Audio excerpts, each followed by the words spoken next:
Welcome to this week's Freaky Friday, ladies and gentlemen. I hope you're all buckled in, ready to go. Hope you're ready to get a little freaky with us guys here this Friday.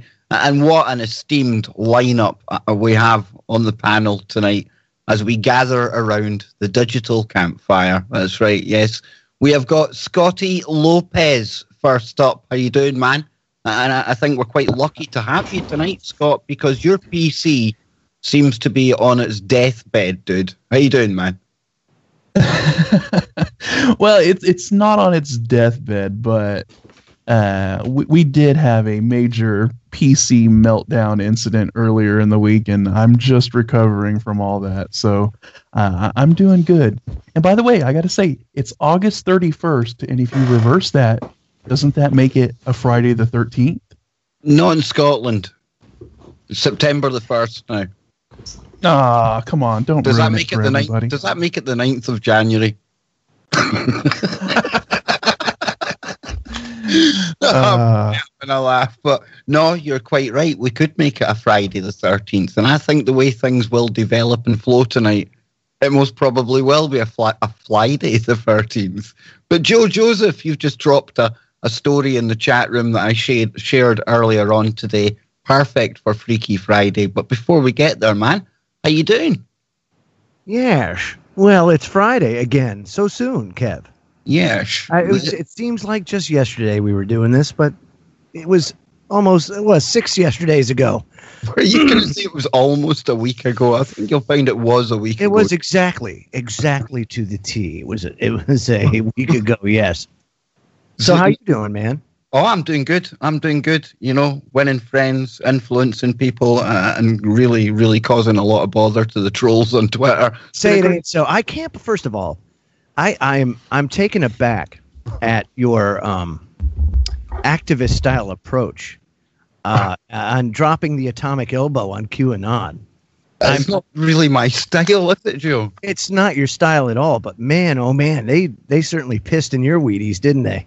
Yeah, for a number of reasons, and none of them freaky or wookie enough to get in. But hey, good on you. You know, it's got to be done, dude. It's got to be done. And your photoshopery is superb as usual.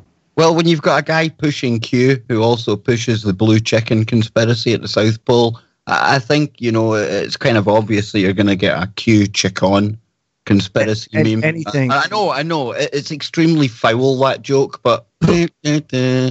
But seriously, dude, blue chicken. That's all you got to say. Blue chickens. Chicken. That's it. Hey, Done. dragon ambassadors, blue chickens. Oh my God. I think I still maintain the moral high ground. Just. You're not having it, Joe. It doesn't matter, dude. It's like they say in sports. A win is a win. It doesn't matter how ugly it is. A win is a win. And same thing, you know. I need to give a shout out to Lucky. She's always kind of flying at my side over there on Twitter. You know, and it is. I'm really getting to like Twitter, actually. It's amazing how many people you can annoy in 180 characters. It's really great. But we have got yet another guest tonight, Joe. And this is of particular kind of relevance to you because somebody I came across not too long ago who I've really hit it off with. Absolutely brilliant information, full of facts, full of quotes, and full of nonsense, like everyone else here on the Woo Crew. And that is, of course, the author of The Octopus of Global Control, the one and only Charlie Robinson. How you doing, man? Oh, I'm full of it, all right. That's for sure. Well, you know, I say it's of particular relevance to Joe, and his head's barely big enough or barely small enough to fit in this call as it is, but you were sharing with me that you're actually quite a big fan of Joe Joseph, aren't you? Absolutely, yeah. I loved the Daily Sheeple news shots. I love that. I wish they would come back. I don't know what your relationship is with Daily Sheeple, but I do know that I loved your work there and continue to. So, and also on Freaky Friday as well. Well, thank you, man. You know what? It was really just it's a logistical thing. That's all. It's just a matter of having time to do everything, and just not having the time right now to do it. But I certainly do appreciate that. Yeah, Kev, you're right. My head is quite Actually, my head is actually rather small. It's on the small side. So do you think Charlie's having a night tonight like I had back in 2012 when I first came on the radio with you? Been on the radio with one of your real kind of radio heroes. I was all nervous and sweaty. And do you think Charlie's going through that tonight, dude? I don't, well, why don't you ask Charlie? But I can tell you. I am. I'm going to get a digital digital autograph after the show. That's awesome. No, seriously, though, mark this date down, Kevin. We'll see where Charlie goes from here. Oh, Charlie is going to the top, my man. I have one once a month, and he's got such a brilliant take on everything going on in the world. And that's because, he's one of us. And that's how I basically give him his introduction now on the Kev Baker show. He's just somebody that's into all the research, all the topics that we've been into. And I think it was his mum that said to him, this is great, but what are you going to do with it? And he put it all together in a book. And this book, it's got quotes from over 500 people, I believe. And all of them, absolutely all of them, and the plethora of topics in there. Like I think Charlie himself says, you say this is the perfect kind of book for people like us, Charlie, so that we've got the facts, we've got the quotes to throw across the dinner table, right?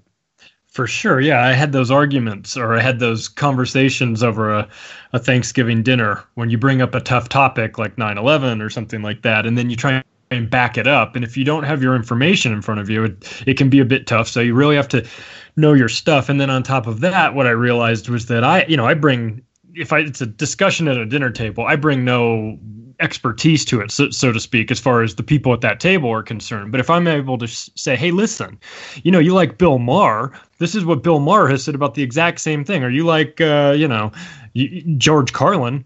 George Carlin's been saying this for, since the 70s, and so something like that would give people, they go, oh, well, I do like George Carlin. Maybe there is something to it. So, you sort of borrowed their, you sort of leverage their expertise or their credibility or whatever you want to call it to drag that into your argument. It gave you a little bit a better stance, to have those conversations. So yeah, that's when I wrote the book, I thought it's going to be serious topics. So it's got to be kind of funny if you can make it funny in a dark way, but it also has to have the ability to drag those voices in that people are sort of familiar with. And they go, oh, wow, I didn't know that guy said that. Or, it's not all Rockefellers and Rothschilds that are in there. Of course, there's quite a bit, and Hillary Clintons and those maniacs, but also, a lot of comedians too. I've always found that using their own words against them is probably one of the best tools that you can use to help people understand that you're not just making this stuff up. And I called that verbal judo, where I would take a politician's words and use that leverage against them and just beat them to death with their own words. So that's certainly a hobby of mine. Oh yeah, that's an excellent hobby. That's an excellent hobby to have. And Charlie, while I go into the chat room and do the Wookiee roll call, I've left an image that Joe dropped in the chat room, and this is Joe as you've never seen him before, and possibly will never unsee him like that again. You make such a terribly cute Chewie. You really do, Joe. Yes, I do. Yeah. But you'll be glad to hear, folks, that I've got my Chewbacca under control this week after assaulting the Freaky Friday Chewbacca last week. I bring him out for the roll call, but trust me, folks, he's on a tight rein tonight. We can't be having any more baby Wookiees running about by the end of the show. No. So I'm going to head on over. Out of curiosity, though, Kev, have you ever thought about maybe contacting the sex robot company and perhaps having them make a Wookiee sex robot for you? Oh, well, that's next week's show. Gone then. Just saying. Yeah, see, that sounds painful. Yeah, that's a demented Wookiee. He's hurt. He's hurting, man. He's got issues, that Wookiee. Maybe he doesn't think he's a Wookiee. Who are we to say he identifies as a Wookiee this week? Right. I can't make out what he's saying. He could be interdimensionally neutral or something. I don't know. Definitely. Let's get into the Wookiee cave. First up, Lucky. How you doing, Lucky? We've got Dr. Kayak, To Be Me, Andrea, New Zealand. I think that's what the NZ for. We've got Anthony Patch in there. Armand, my brother. Bison, you sent me a video earlier on. I need to vet that. I really need to vet that before I play it on air. But I'll have a look. We've got Brett Phillips all the way from down under. How you doing, Ozzy? Carol Motzinger, one of my trusty wrench wielding. I just call Carol Motzinger my wench. That's really wow. That's nice. Okay, let's mark it's a bad start to the evening. She's my wrench. Stamp on that one. Yeah, definitely. We have got Daryl in there. Drone Free Zone. Epic Journeyman. A big shout out to you, Epic, because I believe you're on the Big Island, and we all know the problems that are going on there right now. We've got Foil Haberdashery. And Foil, you sent me a really creepy article today. That's definitely going to come up in the conversation. We've got FRGETDT. Even the Wookiee can't pronounce that. Big up to you. We've got Gemini, Heal Thyself, Hillbilly Hermit, Jan for Peace, the one and only Joe Joseph. I'm in there as well. You got Millie, the provider of the mascot for Freaky Friday. Yes, a real, well, I was going to say life Wookiee, but it's a real Wookiee. And the one and only Nancy Lalonde. A very special shout out to you, Nancy. We've got Newhead in there. Not one of my wenches, one of my wrenches. We've got Rebecca, Regla Girl, Rockin' Rio. And Rio was telling me Jimmy Jeans, his arrival will be imminent in hour 2. We've got Scotty Lopez. Silamo, how you doing, man? TFR Wookie, Uriah. Who's Brandy? I don't know. Who is Brandy? We've got One Pollination. I need to remember to give a shout out to our mainstream journal who tunes in as well. Parallel Normal, how you doing? We've got Bambi Tramp, Big D, Busy, how you doing, Busy? Busy, are you the one that always knocks Unirock off his stream? Just saying, I'm only joking. We've got Bucky in there, Buzzacino. Now, Buzzacino is somebody who will drop absolute gems, pearls of wisdom into the chat room tonight. Mark my words. Got your email. I got your Skype request. I'll get back to you over the weekend, man. We've got Danny Boy, Delete the Elite, DJ Caveman 2. Well, this is brilliant. This is confusing. We've got Grasshugger, Hod God, Jojo Gogo, Joseph Skynet, Just a Guy, Kristen B, another one of the infamous wrench wielders, Joe. We've got Miss Robbie, Paladin, Pillsbelly, Princess Poke, Psycho Dave, Rob One, Shazza, Tori C, Welsh Ted, Wu-Tang Man, YG Slayer, and last but definitely not least, Zero Mega. So, guys, and a shout out to everybody that's not in the chat room, and I would like to invite the thousands listening online or on iHeartRadio or on terrestrial radio to come on over to TFR Live /chat and join the conversation. I think you'll find it most interesting. Go ahead. It's definitely a different dimension, and we're all about dimensions on this show, Joe. But yeah, head on over to tfrlive.com/chat. So, Joe, I think we should come to you first, since you shared that story about the Wookiee. What was happening with the Sasquatches, dude? Should we shoot to kill or catch and release? So Gizmodo has a great piece, To Kill or Capture Bigfoot, the great cryptozoological debate. Yes, all of us are tongue-tied tonight. It says, how do you kill Bigfoot? So you need a pretty heavy-duty rifle. This according to Jim Lansdale, co-founder of the Gulf Coast Bigfoot Research Organization, or JICBRO. He says, quote, I would suggest a 30-06 or better, 458 or something like that, maybe even a 7 mag, but it's all shot placement, and you'd have to shoot him in the head. And you can't body shoot him because they're just too big. Now, I don't know about you, Kev, but I've never run into a real Bigfoot, and I have to imagine that they would be pretty big just based on some of the footprints that they found, and some of the I guess the pictures. They're kind of hard to tell just how big they are, but there are people that have witnessed Bigfoot, and they say he's massive, you know. So Lansdale starred in a reality show called Killing Bigfoot on Destination America, and in the recent canon of Bigfoot focused pseudoscientific backwoods shows and documentaries, including Finding Bigfoot, Discovering Bigfoot, and $10 million Bigfoot Bounty, Killing Bigfoot is the only show that unapologetically promotes Bigfoot bloodlust. That's right. It also follows Lansdale and the rest of the Jick Bro crew as they investigate Bigfoot reporters and try to put a bullet in the brain of a creature that Gizmodo says has never been proven to exist. I don't know. First of all, Kev, do you think that the evidence out there is enough proof to say that Bigfoot exists? Scientifically, definitively, no. I wouldn't say so. Right. Okay. So Jick Bro placed itself firmly on one side of a contentious debate within the crypto. But hang on. I need to say that I do think they're real. I just don't think conclusive evidence. Yeah, cool. I get it. So you're saying empirically, there's not enough data to support saying that Bigfoot exists. And I get it. I certainly wouldn't go into some kind of debate with some kind of, biologist or somebody, zoologist. No, definitely not. Right. So it says Jick Bro placed itself firmly on one side of the contentious debate within the cryptozoological community.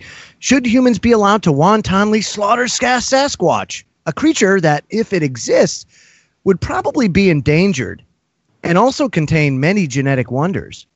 And see, most Bigfoot seekers fall into the no-kill camp. I think I'm on that too, because if you think about it, let's just say you're walking through the forest and all of a sudden you run into Bigfoot. It would be I would imagine it would be a discovery of some sort if you were able to, get definitive proof that Bigfoot is real outside of just grainy pictures. But also, what if Bigfoot, and I believe Bigfoot is intelligent. Now, if it's intelligent, wouldn't you want to have a chance to kind of nurture a new relationship, if possible?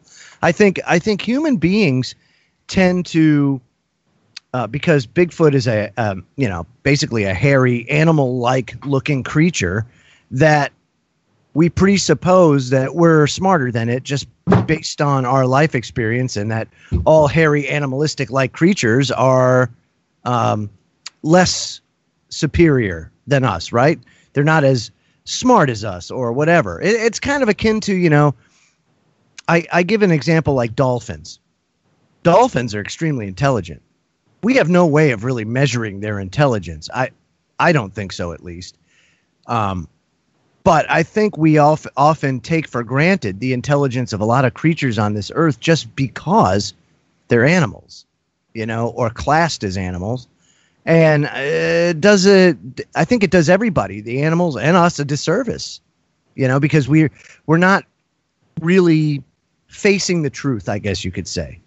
And so I think it would be incredibly premature to just start killing Bigfoot just because you want a trophy or because you want to prove it, How about you ask the dude, hey, Sasquatch, how about, let's have a photo op.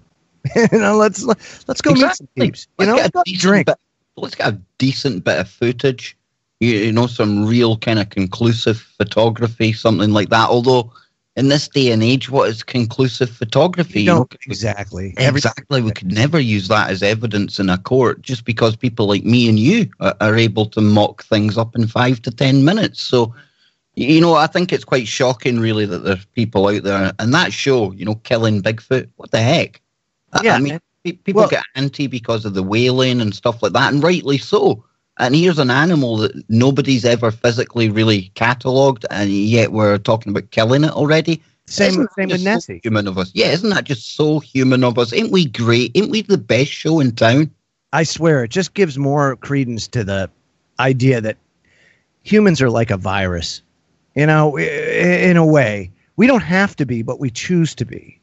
And that's the problem, We tend to consume and destroy, even though we've been gifted with the ability to create.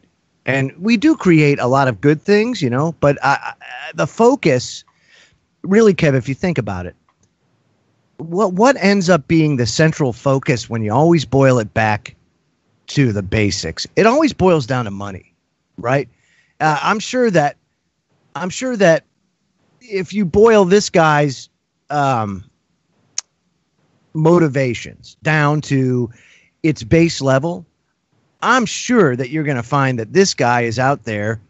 Yeah, does he have a curiosity? I'm sure. Does he want to prove that Sasquatch exists and harvest the body to take it to science? Yes, he wants to do that. But at the end of the day, what's he? He's like a bounty hunter, and all he wants is that money and that recognition, or that, quote, prestige of being the person that discovered Bigfoot. And unfortunately, that seems to be the driver with so many people. And that's a problem. I'm interested to hear your thoughts, Charlie, because that's my take on it. What's your take on this whole Bigfoot thing? Everybody leave Bigfoot alone. He's never done anything to hurt anybody else. Seems like a perfectly reasonable guy. He wants to live in the woods like the Unabomber. I don't have a problem with him. He probably doesn't have a problem with me. There's no reason why why the Papa John's guy has to go take his elephant gun and go out there and shoot Bigfoot so that he can have a stuffed head in his living room. It's ridiculous. I have no problem with the tagging and releasing, if that's a possibility, where you want to do a little scientific investigation, maybe hit them with a tranquilizer dart or 20, and then do some examination, let them go. But killing the thing would be counterproductive, and it would just be very human of us. Absolutely. Scotty, I mean, now I'm going to take Charlie. Charlie says tag him and release him. Okay. Now, how would you feel, Scotty, if I came along and sedated you, tagged you, and released you? Just out of curiosity. I don't know. I guess depending on how strong the how strong the sedation was, you might think that you were abducted by aliens or something. Yes. But I mean, it's my ass hurts so bad. Oh, I got a headache and my ass hurts. Oh. Yeah, I mean, look, I don't think we should be killing Bigfoot. I'm with you guys on this. I mean, by all accounts, Bigfoot really isn't a danger to us in any way. I mean, I know I've read went through maybe some possible Sasquatch attacks that have happened in the past, but those were all just sort of stories and accounts that we really can't verify were true, right? But it definitely is something us humans would do, right? I mean, look at what we do to each other, let alone what we do to other animals. Whenever the Europeans showed up in the New World, anytime we show up at a place where, quote unquote, uncivilized savages live, look at how we treat our own species. Oh, so, yeah. Of course we would. Of course, there would be a group of people who would want to shoot and kill Bigfoot. Which sucks because I could definitely see Sasquatch in a smoking jacket sitting by the fireplace reading a novel, and that's just it, Joe. That's just it. We need to send out a message to the Wookiees, the Sasquatch, and the other dimensions.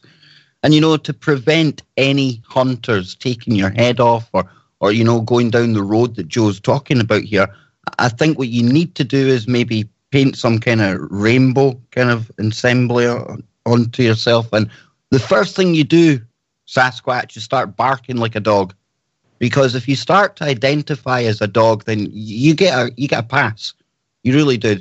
Because that's right. We're living in a world where we've got to be tolerant and accepting of our fellow humans who do identify as other species. Yet the poor Sasquatch has done absolutely nothing and we're ready to blow his head off. Yeah, I'd definitely play some kind of card, Sasquatch. That's my top tip number one. It is. It's totally ridiculous the way that we face these things in the unknown. It's almost like everything has to go down the path of destruction, and it's crazy. The same with Cern. Interestingly enough, I was watching on Netflix. They have like this doomsday documentary. It was made in 2005, I think, 2003, 2005. It's an older one, but it deals with these doomsday scenarios, all of which basically destroy humanity, and an atom smasher is one of them. And this is before CERN went online, right? So there's been a fear out there, and I think it's well-founded, about how humans go oftentimes with very little forethought of consequence into these areas that could do some real damage, not just to us, but to the planet, just to everybody, with reckless abandon almost. And so it doesn't surprise me that this is the way they want to go down, as far as Sasquatch is concerned. But I really wish that we would get we would collectively pull our heads out of our ass and actually change the dynamic, change the way that we do things, and go for a process that relies more on creativity and preservation than destruction. That's the big thing. We'll be right back. When we come back, I got a great article about Cern. So sit tight. Freaky Friday's just getting started on your protection from deception. Truth Frequency Radio at TFRlive.com. Truth Frequency Radio Network. No hate, no hype, no fear. Welcome back, ladies, gentlemen, and interdimensional listeners as well. You're tuned into Freaky Friday, and this is the place where we get our freak on for 3 hours.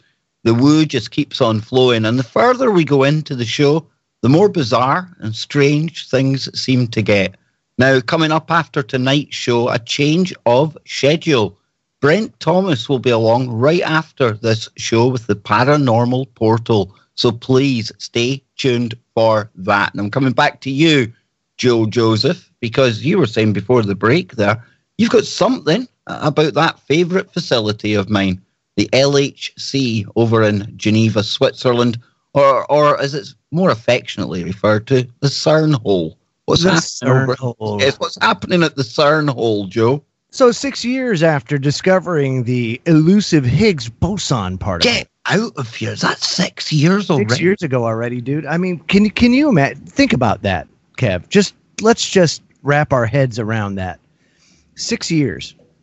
Yeah, it just seems like it was only 2 years ago. I mean, really, what it says is we're getting old. Yeah, that's basically what it says, because we've been doing this a long time.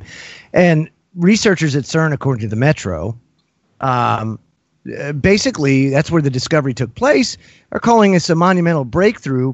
The fact that they witnessed the decay of the Higgs boson for the first time.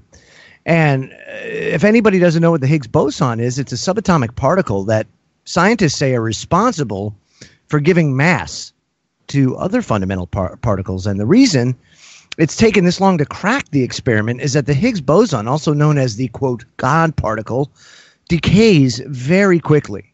It turns into other particles so fast that scientists haven't been able to figure out what those particles are until now.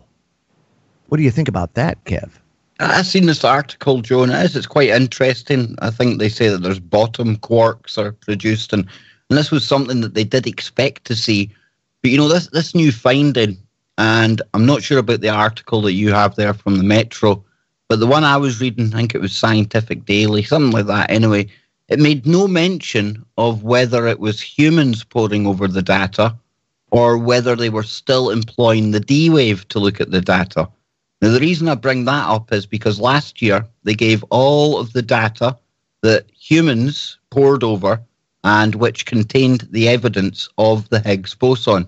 Now, what they done was they fed all of that raw data into the D-Wave, and in no time at all it confirmed everything that the human scientists had discovered.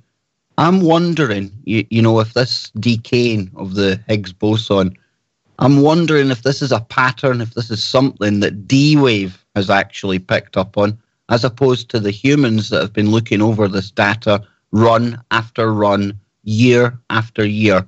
Because this is exactly what the D-Wave was designed for, to notice those patterns in amongst, mind-boggling, incomprehensible levels of data.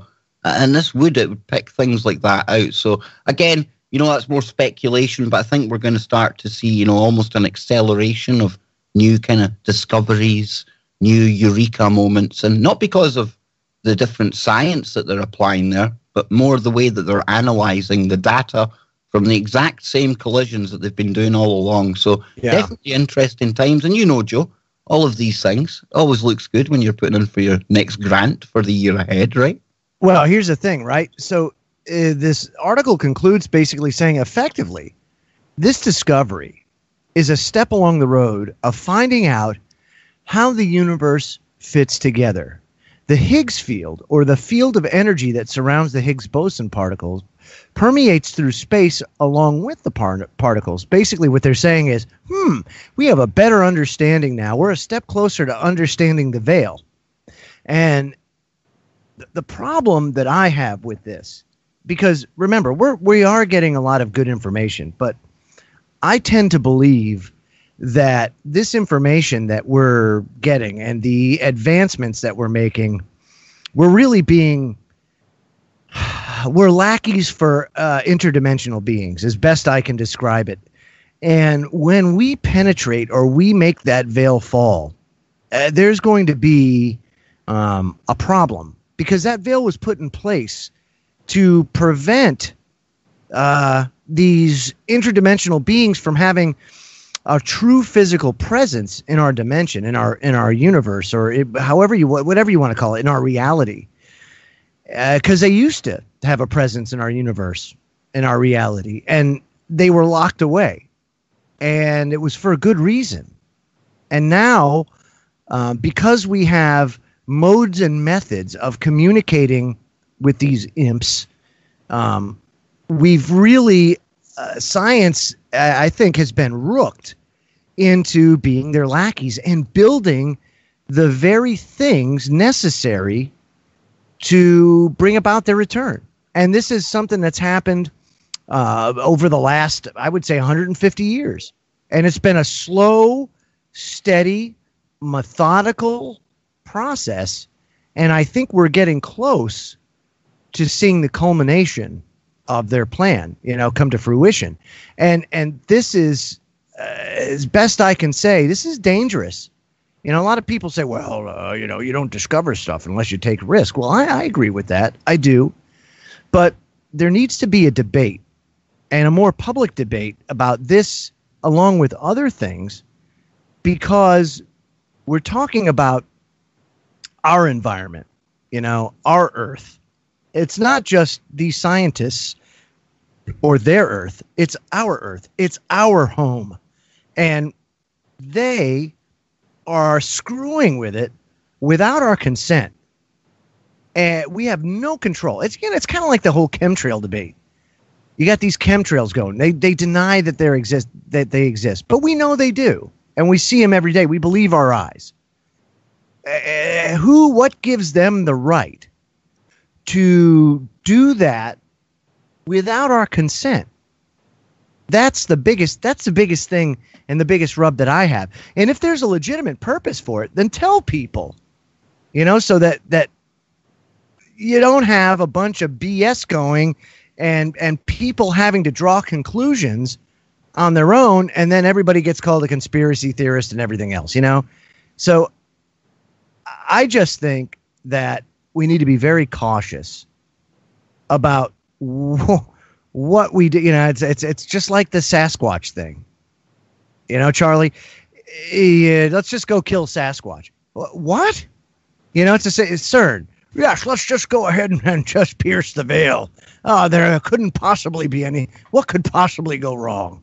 Yeah, let's invite interdimensional beings into our reality, because nothing could possibly go wrong with that. And let's just think about how we interact when we discover new species or discover the new world, how we deal with things there. In fact, I think Stephen Hawking said that a couple years ago before he died, saying, be very careful. You're saying, oh yeah, we should invite all these. We should go out looking for life. It's maybe you guys might want to fly below the radar, because history is replete with stories of new beings discovering people or discovering things and then wiping them out immediately out of fear, or that's just because that's how they operate. So yeah, I have a problem with the people at CERN monkeying with this without our authorization or approval. I understand that when some aspects of science, it's just like, hey, we're gonna you guys granted us this money. We're going to we're going to do some experiments. We're going to figure things out. We don't need to put all that stuff through a committee meeting to get an approval on this. I can understand that, but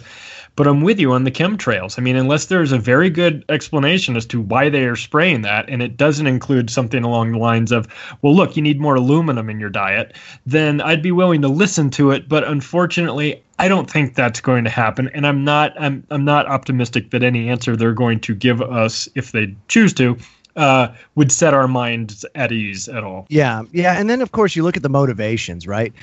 Instantly, it's a race to who can discover what the fastest, to get their name on a particle, to get the recognition out there. It always comes back to that, to some sort of like self-soothing, ego-driven type of thing where, that to hell with the risk, because I want my name on this particle, or I want the monetary gain associated with said discovery.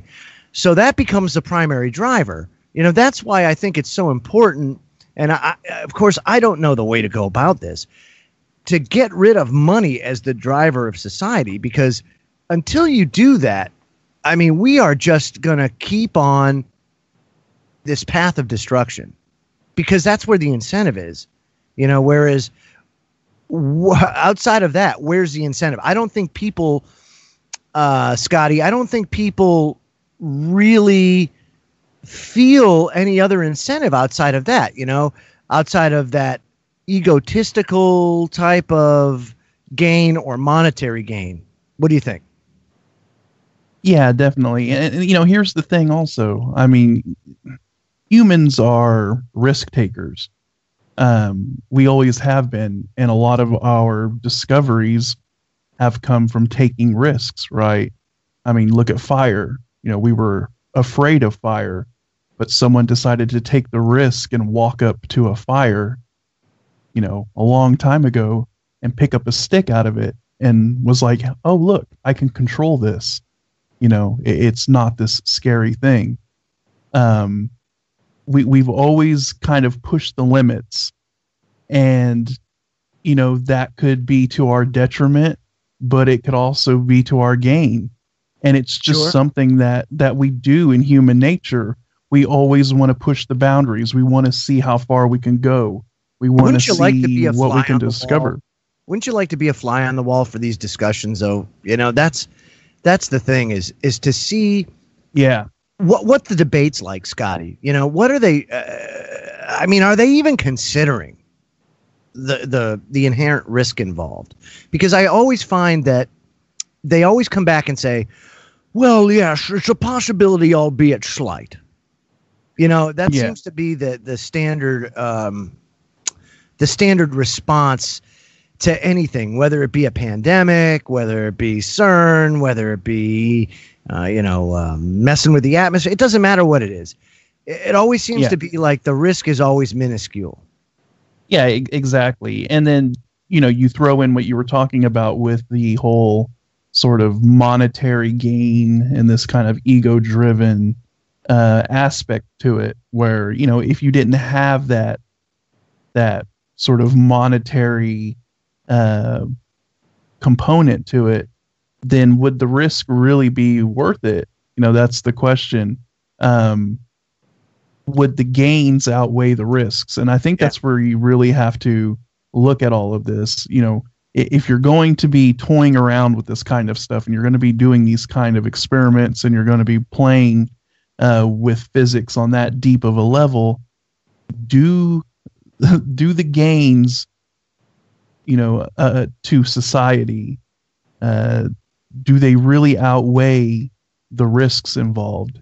And even if it is a minuscule risk, a very small risk, is that still a risk worth taking? And you're right. I mean, it would be interesting to be a fly on the wall and listen to these discussions, these sort of ethical questions that are brought up in all of this. And I don't know. I mean, you have brilliant people. They're really smart.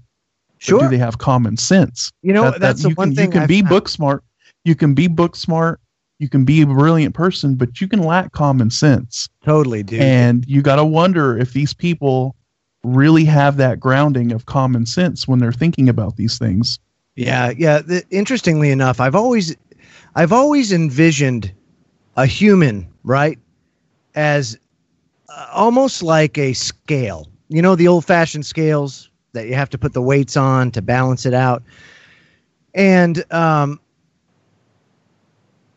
when you're book smart, and believe me, man, I've run into people and I've worked with, for years I worked with engineers, and I work with some pretty brilliant engineers, and they are extremely, extremely intelligent and book smart, like you say, Scotty, but they couldn't associate with people. And because they had no people skills, they were looked at negatively by their peers, right? When in all actuality, they're some of the nicest people in the world. They don't know how to interact because they're so book smart. It's like that scale is tilted to one side. You know what I mean? There's no balance. And so that's what ends up happening with a lot of these people that get into the Cerns and all that, the very upper crust of science, is they have absolutely no people skills or the ability to relate on a human level because it's all data. It's almost machine-like, you know, their pursuit of knowledge. But they're brilliant. They're absolutely brilliant. And so when you talk about some of the reasons why this happens, I think you're absolutely right. And what do you think, Kev? I think Scotty hit the nail on the head. The people they're not the people that take part in this experimentation and do this. They do it in an almost like machine-like manner that doesn't take into account the human aspects of things, you know? The mute button. Sorry, Joe. No, you're absolutely right. I'd love to see what these conversations are like. And, you know, you tend to find these people, you know, especially at the higher end of science and, you know, super intelligent people. It's no criticism, but they seem to lack common sense many, many times. Sure. And I really do think, you know, full of hubris. They're absolutely, you know, kind of absorbed in their own egos. I really wonder if they do calculate the actual risk. Now, that being said, we also have to appreciate that Cern, it might be the biggest particle accelerator, but we're talking about maybe over 10,000 of these particle accelerators, both ring-based and linear, around the planet. So, I mean, is it safe science? Do they know what they're doing? I think they've got a handle on it, but then again, do you really know what you're doing when you're piercing the veil? When you're allowing interdimensional creepers in here? It's always more power. Yeah.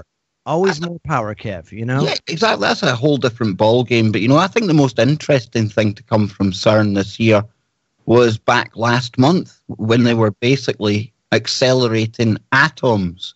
Now, as opposed to the ions, you know, the protons that they usually use, like I've said before, what they've done this time was your PB, your ions of lead and protons, stuff like that. But instead of just accelerating them the way they used to and colliding them, this time they left an electron attached. Now, that might not mean much to people out there without much science background, but the main takeaway from that is, and Joe, you loved this when I first told you, is the fact that they're literally talking about creating something in the future called a gamma factory. Oh my gosh. This will literally be producing gamma rays, because we know anytime any of these particles are accelerated through a magnetic field and they are going in a curved motion, that automatically, naturally produces gamma rays. We already see that at CERN.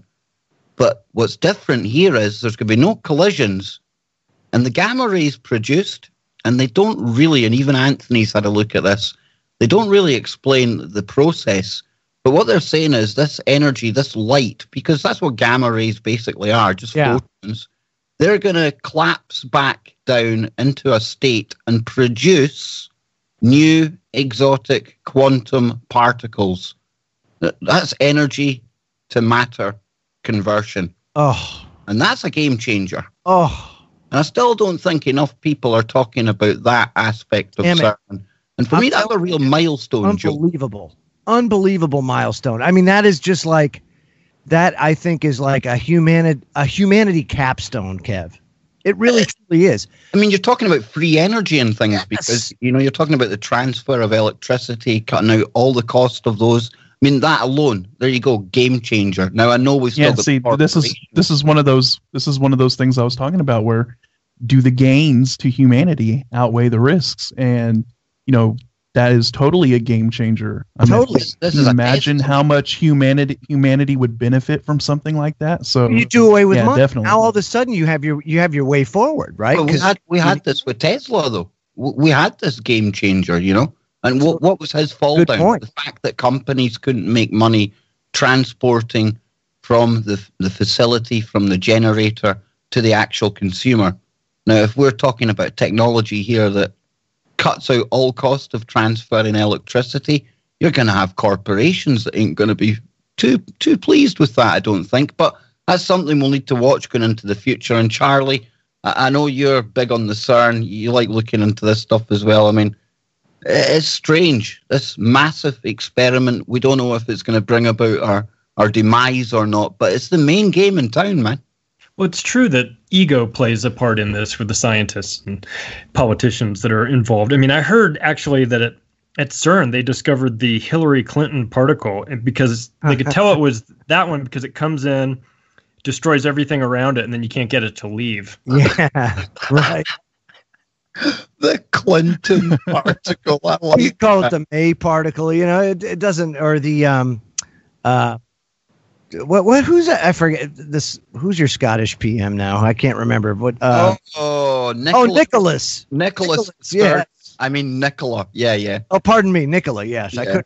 It's hard to tell sometimes. Well, she is the person that is legislating that all 5-year-olds in Scotland will be the ones to make their decision on the first day of primary school, just what gender they want to identify as. Yeah, she's a really good one, her. She's got one hell of a picture in her living room, too, I think. Yes, just a little. But anyway, Charlie, thinking about CERN and this discovery, I think Kev hit on a good point. It is like a free energy moment, and it's like a free humanity moment, but we've had this already, and it got snuffed out. And instead we were left with this archaic grid system that Tesla invented to his credit. But, I mean, do you think maybe that now's a time where this kind of technology actually fits into their plan? Well, it should fit into our plan. I mean, sure. to make it an announcement of this, to end the reign of the fossil fuel industry. I mean, they have tremendous stake in things remaining the same. So, when you get, I love Gary McKinnon back in the 20 years ago or so, digging around trying to find information on 0-point energy. Of course, what he found was maybe even more interesting, but still, this information has been suppressed. These technologies have been suppressed for a long, long time. The last thing in the world you want to do, if you're some guy that's tinkering away in your garage and you've come up with a free energy device, a little advice: do not take it to the patent office. Don't do that. Yeah, because then that's where they find you. At best, destroy your workshop. At worst, shoot you twice in the head with 2 different caliber guns, and it's recorded as a suicide. So, this is needed. This paradigm change. I just think of how different the world would be if you weren't dependent on that. I mean, there would be unintended consequences, of course. I mean, it wouldn't all be roses, but for the most part, I'm in favor of anything that removes the power structure, the current power structure, especially anything having to do with the fossil fuel industry, because, they've been running the show for the last 150 years, and look where it's gotten us. The things are not getting any better. They have no love for humanity. The people that made money from that have gone on to take over other industries. and they're despicable human beings. So yeah, I am in favor of anything that pushes us out of where we currently are into something new, hopefully better, most likely better, but there will be some downside to it, of course. And do you see, interestingly enough, guys, in the process of having a discussion about it, you'll find more often than not people would support an endeavor like that, but because of the secrecy and because of the fact that typically in these organizations, whether it be government or academia, there's always this inherent level of corruption and self-serving motivations that, for lack of a better term, just totally and completely ruin things, And so it's happened so often to us, we instantly don't trust what's going on, when in fact there could be some really good stuff that are done, and probably find that there would be more funding and more public support for these in some cases if it was made public, So I wish that things were a little more transparent and that people were able to have a discussion or discourse about this. And I think, I got to say that humanity would probably benefit a lot from it, and actually maybe put us on the right track. I don't know. Maybe not. I'm getting L.A. Marzulli. He's coming back on next month, fresh from a guided tour of said facility in Geneva. So it's going to be interesting to see what L.A. picks up on while he's there, because, we've seen all the images of the parchments with all the ancient texts and languages on it. What's that doing at Cern? And then you've got Shiva sitting out in the garden, and people wonder why we think there's some kind of hidden kind of agenda going on there. You just have to take one look at that place to realize not everything is as it seems on the brochure. And what goes on, when the special physics runs and everything else are all done and dusted for the season. What goes on behind closed doors? Behind closed detectors. Yes, I couldn't even remember the word there, but we'll be back. Yes, we will. Hour number 2 after these short messages. Don't go anywhere, folks. We're just getting warmed up. Aye. Yes. Shaken, not stirred. Now tuned into the truth frequency. We are TFR. Truth Frequency Radio. It's hour number 2 of Freaky Friday on your protection from deception, Truth Frequency Radio. That's TFRlive.com. Don't forget to join us over in the chat, TFRlive.com/chat. Join the interactive conversation going on. You won't regret it. Or maybe you will. I don't know. Anyway, Scotty, you have yourself a story about a universe, or a former one. Yes, very interesting.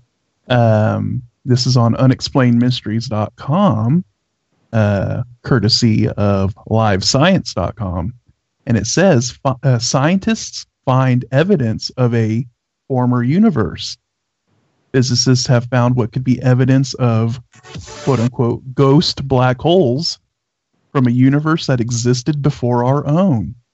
The remarkable claim centers around the detection of traces of long-dead black holes in the cosmic microwave background radiation, a remnant of the birth of our universe.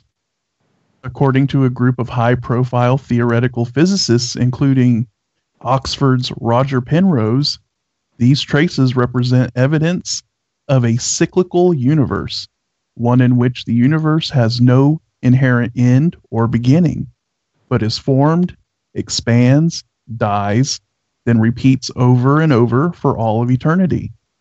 If the universe goes on and the black holes gobble up everything, at a certain point, we're only going to have black holes, Penrose told Live Science. Then what's going to happen is that these black holes will gradually shrink. When the black holes finally disintegrate, they will leave behind a universe filled with massless photons and gravitons, which do not experience time and space. Some physicists believe that this empty post-black hole universe will resemble the ultra-compressed universe that preceded the Big Bang. Thus, the entire cycle will begin anew. If the cyclical universe theory is true, it means that the universe may have already existed a potentially infinite number of times and will continue to cycle around forever. Who knows? Perhaps each of us has also lived countless former existences as well. So that's very interesting. What do you guys think of that? A cyclical universe theory. I need to look more into it, but I like the sound of it, especially, if we've been here and lived before and things. This is kind of cool. What do you think, Charlie? I'm going to have to look more into this one, man. How much acid do you think Penrose does? Oh, lots. And then mushrooms A ton. Top. Yep. And ayahuasca to wash it down, I think. Ugh. Whoa. Yeah. Well, I mean, former universes makes me think of former Miss Universes. I'm sure Trump has paid them off. Wow. Yeah, it sounds interesting, but I suppose that it makes a bit of sense. If you think of everything expanding to its end, compressing on itself, but who really knows? I mean, my God, this is all speculation. Yeah, well, and here's another interesting former universe. I mean, if it's a former universe, that would mean there's no such thing as a universe. It's a multiverse, right? If it's cyclical, since it keeps on going. Exactly. That's what I was about to go with this, is that, well, if time doesn't exist on the quantum level in this universe, and we've had these multiple universes that have formed and died or whatever, then don't they all kind of exist at the same time at the quantum level? Now you're melting my brain. I was just going to say that. If you need something answered about space, the best people to go to, and I'll come to you, Charlie, because you love this organization almost as much as we do on Freaky Friday. NASA, dude. They're the ones that will have all the answers for us, right? They can be trusted. They're usually pretty good about giving you the truth on things. Yeah, so we should just ask NASA, and if it's about Mars, we can ask my favorite guy, Adam Stelzner, since he's in charge of Mars. He'll tell you everything he knows, which is nothing. You could write it on the back of a stamp. You got it. This is good. Okay, so as far as the whole thing, right, with the whole Big Bang, what a way to foul up. Everybody knows how it all started, right? It's funny because, do we? Absolutely. In the beginning was the Word, and the Word was with God, and the Word was God. And what happened? There was God, and then let there be light. Boom. So this Big Bang that everybody talks about, Kev, was an instant creation. Boom. There it is, right? A rapid expansion, if you will. I'm hearing vibration and light, speaking a word. Yes. And then this kind of rapid movement of particles, I dare say a lot of energy was expended then. No, I'm with you, Joe. See, absolutely. So you can take the biblical, right? And you can use modern science to actually validate it. And that's exactly what happened. A rapid expansion, a creation, something from nothing, energy to matter conversion, whatever you want to call it. Isn't that what would happen if we set in motion a simulation that basically was displaying or trying to recreate this universe? Yes, that's exactly how it would happen. Yeah, the minute you give it the command, you give it the word, boom, boom, there you go. There it is. That's what it is. Get away from the simulation theory. And again, this doesn't take away from God or a creator. In fact, it doesn't. Not at all. I think it actually makes more of a case for it. It does. I agree. And then when the simulation completes and it runs through its course, it starts over again. Yeah, yep. and in this case, okay, let's look at it from a computer type of scenario or a simulation-based scenario, right? So then there's the resurrection, where people are raised and those that are judged worthy get to, go to the next level. Boy, that sounds awfully familiar. I mean, the computer game, right? The games we play, Joe. I mean, what do you do when you die in the game? You respawn. Yes, and that's a resurrection, right? It's very interesting how that all kind of pans out. So whether it's on a micro level or whether it's on a macro level, it doesn't matter. With energy to matter conversion, we have that type of creative force, basically. It doesn't matter on what scale, because what is scale in the grand scheme of things, Kev? It's unbelievable. These advances in quantum science has really shown us that size doesn't matter. What does it say about the size of your feet? Doesn't matter, obviously, Joe. It doesn't matter, right? That's right, exactly. But no, let's get the guys in on this, and I'll come to you, Scotty, and then we'll get Charlie on this. I mean, me and you were gamers, and maybe we're biased. Maybe we look at things out there in the universe, we look at the math, and the closest thing we've got is code, simulations, gaming.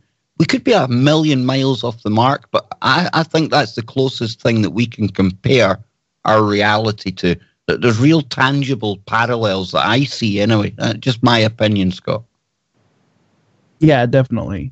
And, we talk about how, each person, has their own perspective of reality, right? I mean, nobody is experiencing the exact same thing you're experiencing, because you're viewing everything from your own perspective, and nobody's ever going to be able to see from your perspective, right?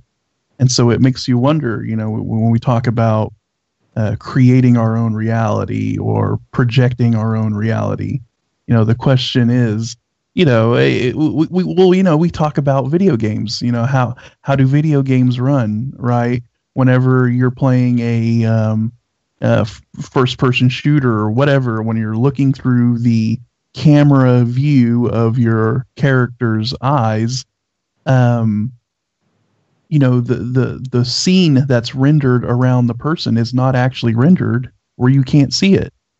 So the question is, where you're not actually looking or where you're not observing, does that actually exist? That's a really, really kind of deep, wild kind of a thing to ponder, right? I mean, we're only taking in data from our senses, our eyes, our ears, our webcams, our microphones. Mm-hmm. But Well, anything that we're not experiencing, is it actually being rendered? It makes you wonder. It reminds me of that conversation that I saw Neil deGrasse Tyson have on a stage with another guy who is a theoretical physicist, and he was talking about how they found computer code embedded in the universe. And he said, "You mean like computer code?" And he said, "No, we found computer code." And then Neil Tyson kind of jokingly takes a step back and goes, No, just give me a second. I just need to sit for a second to just, process that. That conversation that they had also with the Elon Musk conversation where they're talking about whether or not we're living in a simulation. He talks about how he's had that conversation in his hot tub a bunch of times about whether or not we're in base reality. And, if we were in a simulation, if we were living in a video game, would we know it? Of course not. I mean, I don't think we would know it. And as they talk about, or as Philip Dick talks about, the only way you would know it was when a new variable was injected into it, something that changed reality, that you would have this feeling or this perception that you had experienced time before. And he said deja vu. And then when you think about that, you go, that when that happens, and it doesn't happen to us all that often, but when it does happen, it's a trippy, difficult thing to process. When you have it, you go, God, I knew that person was going to say that, and I knew they were going to say the thing after that. How is that possible? There's so much about our universe that we really don't know. Maybe we're just never we're not meant to know. We're not capable of knowing. Our little brains that process at such a small amount of information at such a slow speed, maybe it's a decision has been made. Like, listen, you don't need to worry about this. You guys can't handle it. That's where I'm at, Charlie. Absolutely. That's why I always say, our closest point of reference is the simulation, is the game. But that doesn't necessarily mean it's anything like that. It's just, that's the closest thing that we can really compare it to. But you mentioned Philip K. Dick there. What an absolute genius he was. And of course, many people will think it's the late Philip K. Dick. In many ways, yes, but in this world that we're living in now, what if I was to tell you Philip K. Dick lives on? What if I was to tell you that Philip K. Dick and all of his memoirs and all of his private letters to his wife, they were all digitized. Every piece of written work Philip K. Dick ever done. All of it digitized and then sideloaded into a robot. Philip K. Dick lives, folks. Take a listen to this. So there's this guy I knew called, I know him now, I didn't know him at the time, called David Hansen, who makes these incredibly lifelike robots. They're really cool. Now, this guy Hansen, he's the guy behind Hansen Robotics, the one that makes Sophia. Just listen to what they've done. And he made one which was, he calls it a robot portrait of the sci-fi author Philip K. Dick. And he actually built a robot that looked exactly like Philip K. Dick. And then he took all of his writings, all of his stories, all of his letters, everything, and he used that to make some kind of chatbot software that brought this robot to life. So he'd actually taken the essence of a real person and created a robot that mimicked this person. So I like to think of this as an extreme case of sideloading, where you're sort of sideloading the behaviors rather than actually like looking right into the brain. Yeah, like I say, a version of Philip K. Dick lives on thanks to Hansen Robotics. That's the weird, creepy world that we're living in, folks. I love that. That sounds great. Now, that's a robot I could get on board with. It's a Philip K. Dick robot, but I have to draw the line there. That person talking, that's Dr. Suzanne Gildert. And she's in charge of that creepy company, Sanctuary. Never mind. Yeah, that last week I really got a shock on Unirock's show because I was blowing Unirock's mind, telling him about all the stuff that we cover on here. And I thought when I took him to the Sanctuary.ai website, everything would just be still as creepy. A set of stairs leading down into a darkened dungeon.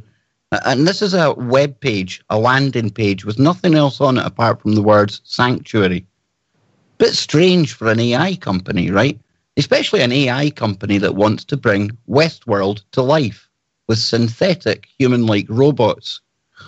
Well, when I went to the webpage this time, guys, oh dear Lord, it's got so much creepier because just a few months ago she was talking about, how in the future they were going to be rolling out these synthetic human-like robots and integrating them into our society, into our environment, having them living amongst us. And just a few short months after her saying that, now the website has changed. It's got all of these said synthetic robots, all lying in various degrees of being built. And on the front page, it says, coming soon, September 2018. And a password is required to get into the website. Now, you mentioned Gary, what's his name now? The Scottish hacker. Oh, him that hacked. Gary McKinnon. Gary McKinnon, that's it, yeah. I tried the Gary McKinnon move. I tried to type in password in lower and uppercase. I tried no password. I'm choking to see what's behind that front page of the Sanctuary AI webpage, because that's where they're literally reanimating, albeit digitally, people like Philip K. Dick. And not only that, but people like Da Vinci as well. Take a quick listen to this one. That's an interesting question. Let's see. I really like the sort of Renaissance polymaths, like Leonardo da Vinci and people like. Obviously, I can't meet them because they're not here anymore. Maybe we could resurrect them. But I like the idea that not everyone has to become really, really deep expert in something without considering like the broader disciplines and how things might intersect with one another. So I guess the archetype of the person I really admire is the person that's able to do some art and some science and some engineering and things like that. So not really specific people, but that kind of archetype is what I really think is cool. Yeah, just bring back Da Vinci, people like that, guys. Nothing can go wrong here. This is the cool world that we're moving into. Well, that image that you were talking about, that was the stairway. When I saw it, the thing that I thought of was the last scene in Jacob's Ladder, when he's going up that stairway with his kid into the light. And that, which to me has always been the freakiest movie I've ever seen. So when I saw that picture of that stairway, I thought, well, that's an interesting bit of symbolism, that they're showing a stairway up to some undefined place. And then, of course, now as you say, they've replaced it with a very unsettling video of some very human-like robots. And I forget who it was I heard. I think it might have been... Oh, geez. I'm not sure. But they were talking about how androids, how you get them to a point, early on, people are like, hey, they're interested, they love them, but then they hit a certain point when they look too human that people get repulsed by them. Like all of a sudden there's some point at which, when they look just exactly like another person, then we're not on board with it. And unfortunately, I think that's where we're going.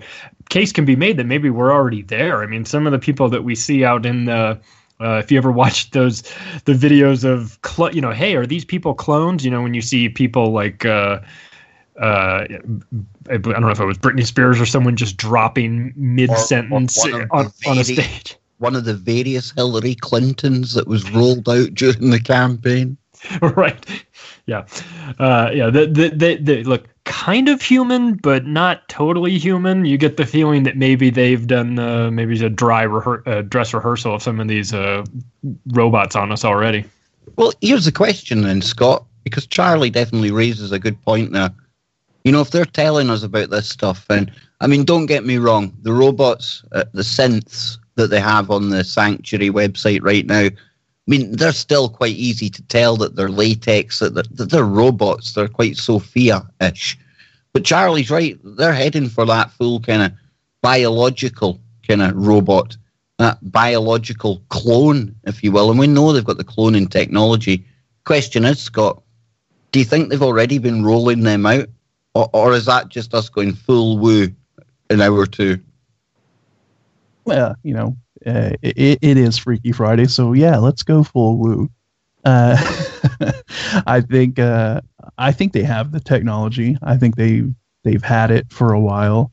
Biotech, cloning. The integration of this tech into organic matter. So who knows? I mean, who really knows? What they're really doing. And, we talk about a lot of these politicians and people having body doubles, right?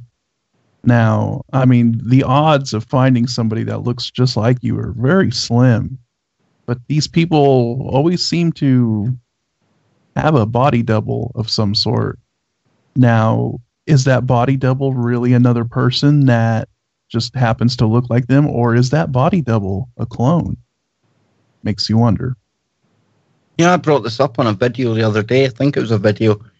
Somebody like Madonna. I mean, she's quite famous for the fact that when she goes about touring the world for all these concerts and everything else she does, she comes with a forensic cleaning team. And the minute she's getting ready to book out of any hotel, they go in.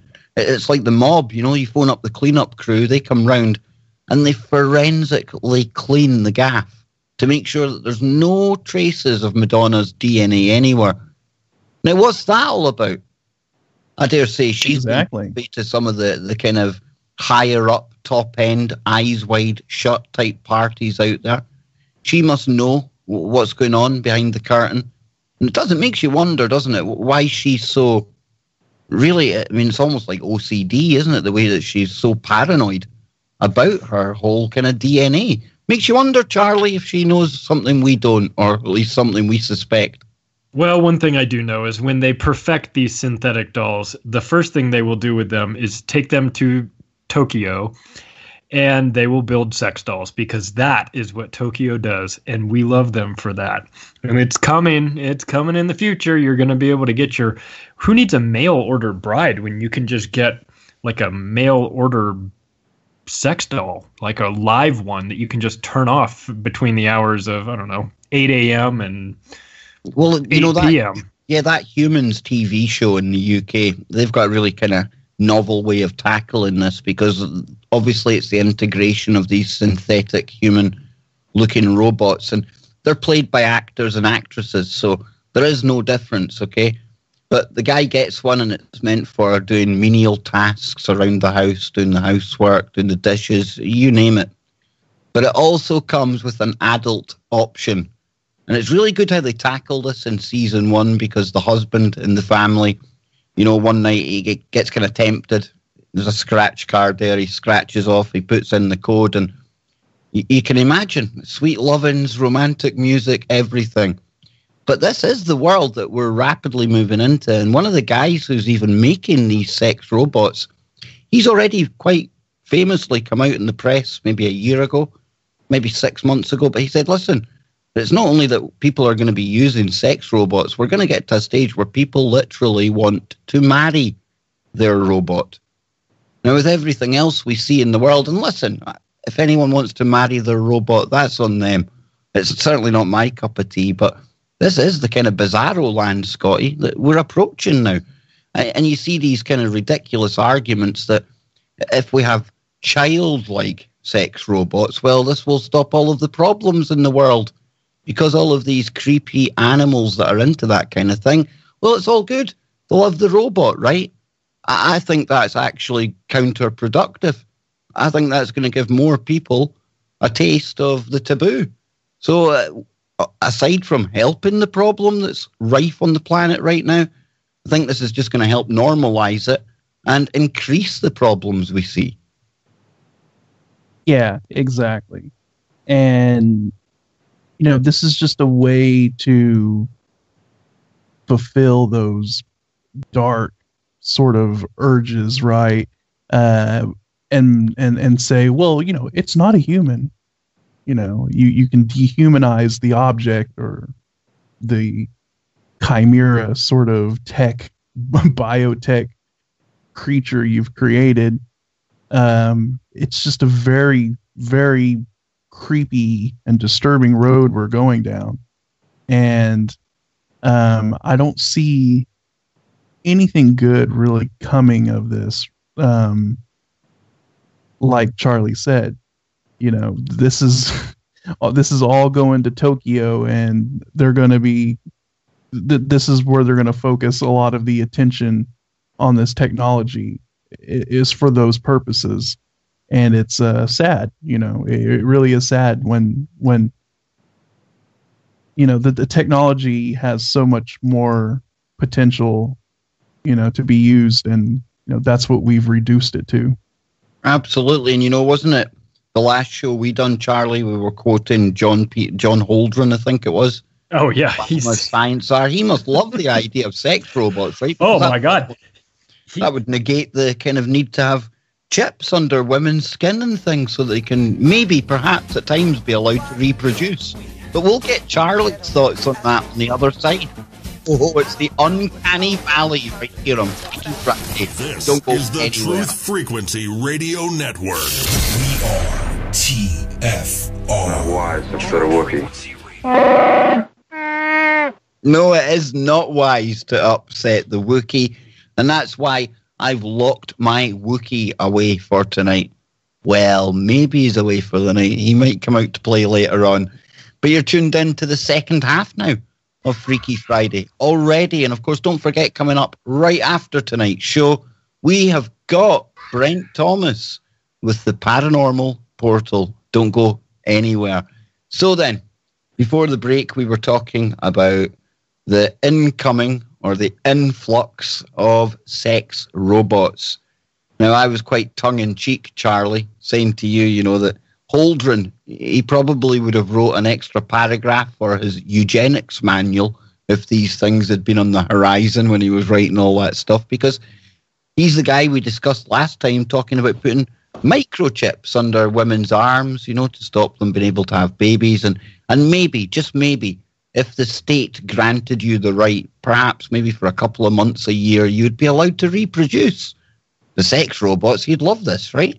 Yeah. Well, I mean, if the state was in charge of granting you the ability to reproduce, it wouldn't take long before they outsourced that job to Goldman Sachs, and then there'd be a price attached to it, which of course I'm sure these guys have considered. But John P. Holdren is out of his mind. I mean, he has been a crazy person for 40 years.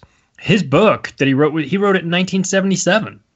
So there's nothing. I mean, he would love the idea of sex robots, because then he could really focus on killing the rest of the people, which is exactly what he had been advocating from the beginning. So it's a two-part plan. The first is, let's prevent any more reproduction, which was definitely on his mind in everything that he wrote. And then the second part was, okay, once we stabilized the population, then let's get back to actually thinning out the herd and getting rid of all the quote undesirables. And I'm sure that he has a formula for how he wanted that done, which cracked me up, because these days you're talking about how Donald Trump is just completely and utterly out of his mind. But you have to understand that Obama, who is kind of widely regarded as being a sort of calming influence, brought into his administration John Holdren as his science czar. And this guy couldn't be any less scientific about things if he tried. So it's a very weird combination. But yeah, he is going to have, no doubt, many android sex dolls. It's probably a fantasy of his, but just think of the opportunities here. Some lady calls up her local sex doll robot manufacturer and says, I want one made just to look exactly like my husband, because I've always dreamed of what it would be like to push him in front of a train, and now I can do it with this. Charlie, trust you, man. I thought you were going to go down an entirely different road there. I really did. But no, these sex robots, I mean, this is one thing, right? And one of our listeners, Heather, she just sent me something just now, and I've seen this on Facebook today. Now, I'm going to drop some of the images into the chat room at tfrlive.com/chat. Now, guys, what we're looking at here is from an art exhibition called A Human. Now, it's an immersive theatrical art event. So it's important to note that the images that you are seeing here, it is art, that this isn't body hacking or body transforming that is taking place right now. However, that being said, we've covered characters on the show before who are literally using plastic surgery and everything else out there to become lizards. That's one person we've covered in the past. There was a person in the news here in the UK in the last couple of weeks who had decided to get some horns put into the top of their head, just in between the skull and the skin. I don't even know how they do this, but something that looks very much like Baphomet. Now, some of these images that I'm looking at here, and one in particular, guys, it's the first one I've dropped, and it calls A Human Pinnacle SS-19 by Nicola. Now, I'm going to drop this into the chat room, folks, and people will say, well, this is art. It is art, absolutely. But you just know, with the way things are going right now, this trend, people upgrading themselves, identifying as different things, stuff like that, then this here, the likelihood of this coming to fruition, coming into our reality, I think it's a whole lot bigger than most of us would like to accept. So I'll come to you first, Scotty boy. I'll post these images in the chat room. But this is disturbing. And although it is an art presentation, it's very kind of symbolic of the times that we're moving into. So are these just kind of like prosthetic things that they're wearing, or is this digital art? Okay. Yeah, they've even got like actresses and things like that to try these things on. So it is an art museum, but it's like almost, I think it's like latex kind of overs. Yeah. Yeah. Yeah, so, I mean, we've seen this trend of like body modification and art like that. And, you know, it makes me wonder, you know, is this, how do I put this? Are we seeing some of these entities try to show their true form through humanity, right? Like, has the veil been pierced that much to where we have these entities? They're like a mind virus, and these people think they're transforming themselves, and it's their own look, but in reality, it's actually these entities. Yeah, exactly. That's basically what I'm getting at here. Is there's something driving these people to modify themselves to look this way, and what is it that they're trying to mimic? You know, are we looking at the return of some of these entities and sort of the manipulation of humanity to want to mimic the way they actually look, you know? Yeah, that's huge, dude. Think about it too, guys. You know, I've always said it, that pre-flood, it was like Lord of the Rings, right? So all of these creatures existed pre-flood, and that's the unbelievable thing. So if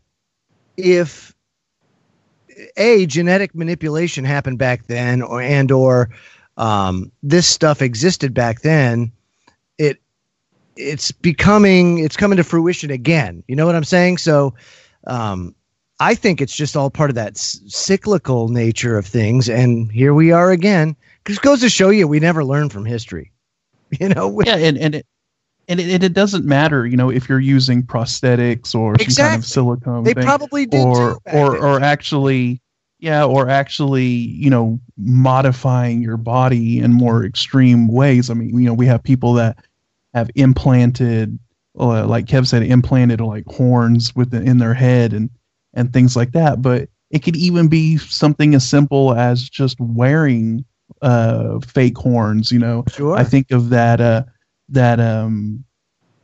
trans person reading that story to the kids, and he's like wearing these Baphomet style horns with the rainbow behind them, right?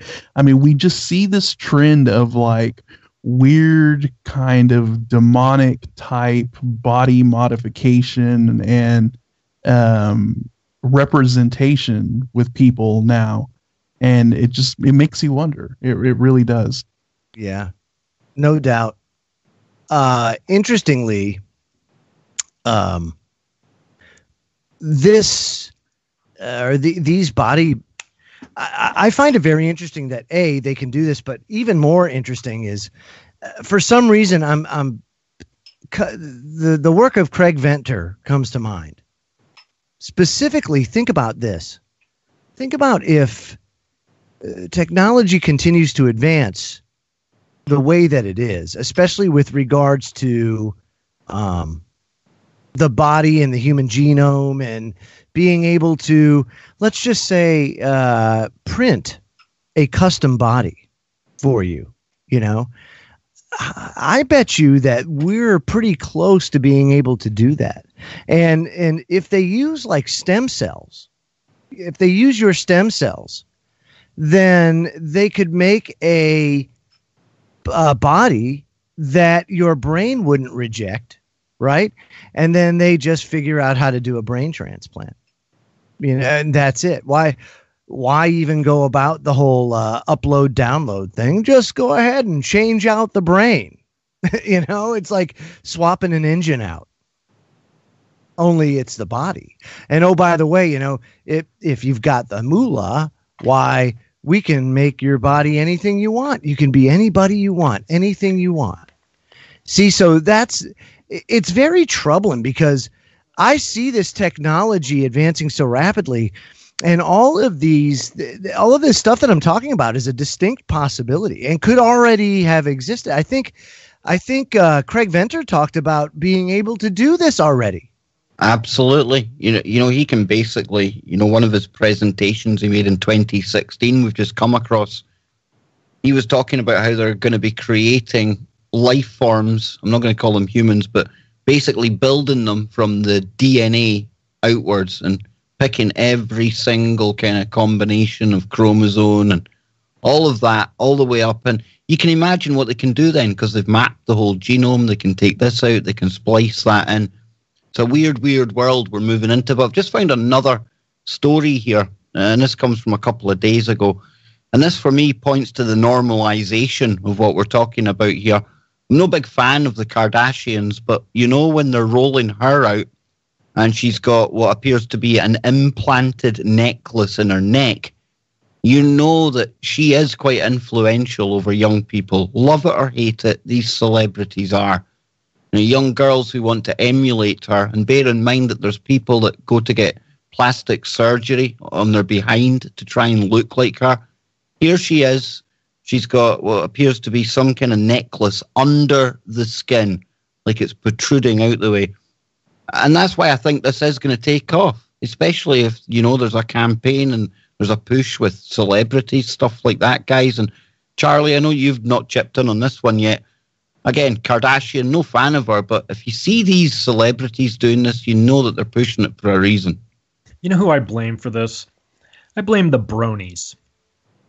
That freak show, the My Little Pony convention, where all the people get together and dress up like horses and dress up like unicorns, they started this whole movement, and I hold them fully responsible for it. It'll be the downfall of humanity, and we'll look back, historians will look back to the point when grown men went to My Little Pony conventions dressed as Rainbow Dash in their best suit, convinced that they were going to eat hay after the convention. And that's when it started, and you'll be able to pinpoint it right there and look back, and that's when humanity fell apart. You know, Joe, when does stuff get reset? We must be close to a reset now, Joe, with things like this going on, no? Crap, man. I mean, doesn't it always seem like we're on the brink? I've always said that every generation must think that with things going on in their time.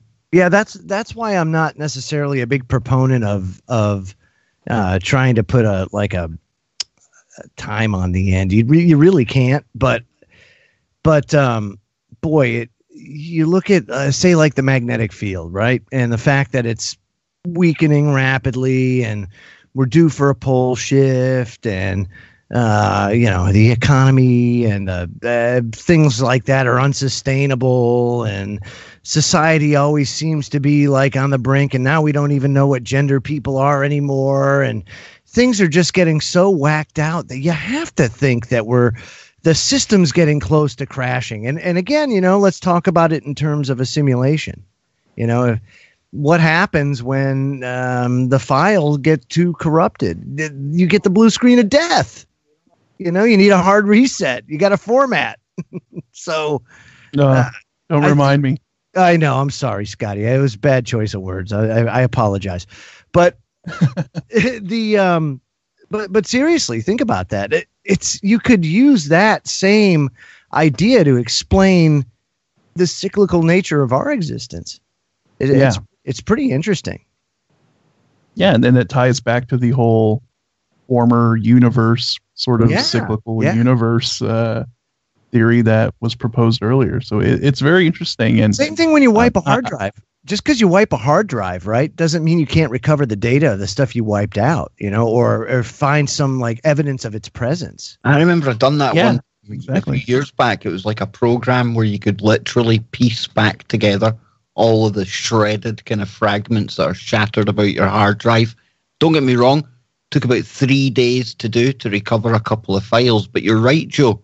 It's never, ever gone. It's still in there, and, the way it does it, it looks for the addresses, and it can put it all back together. So bang on, man.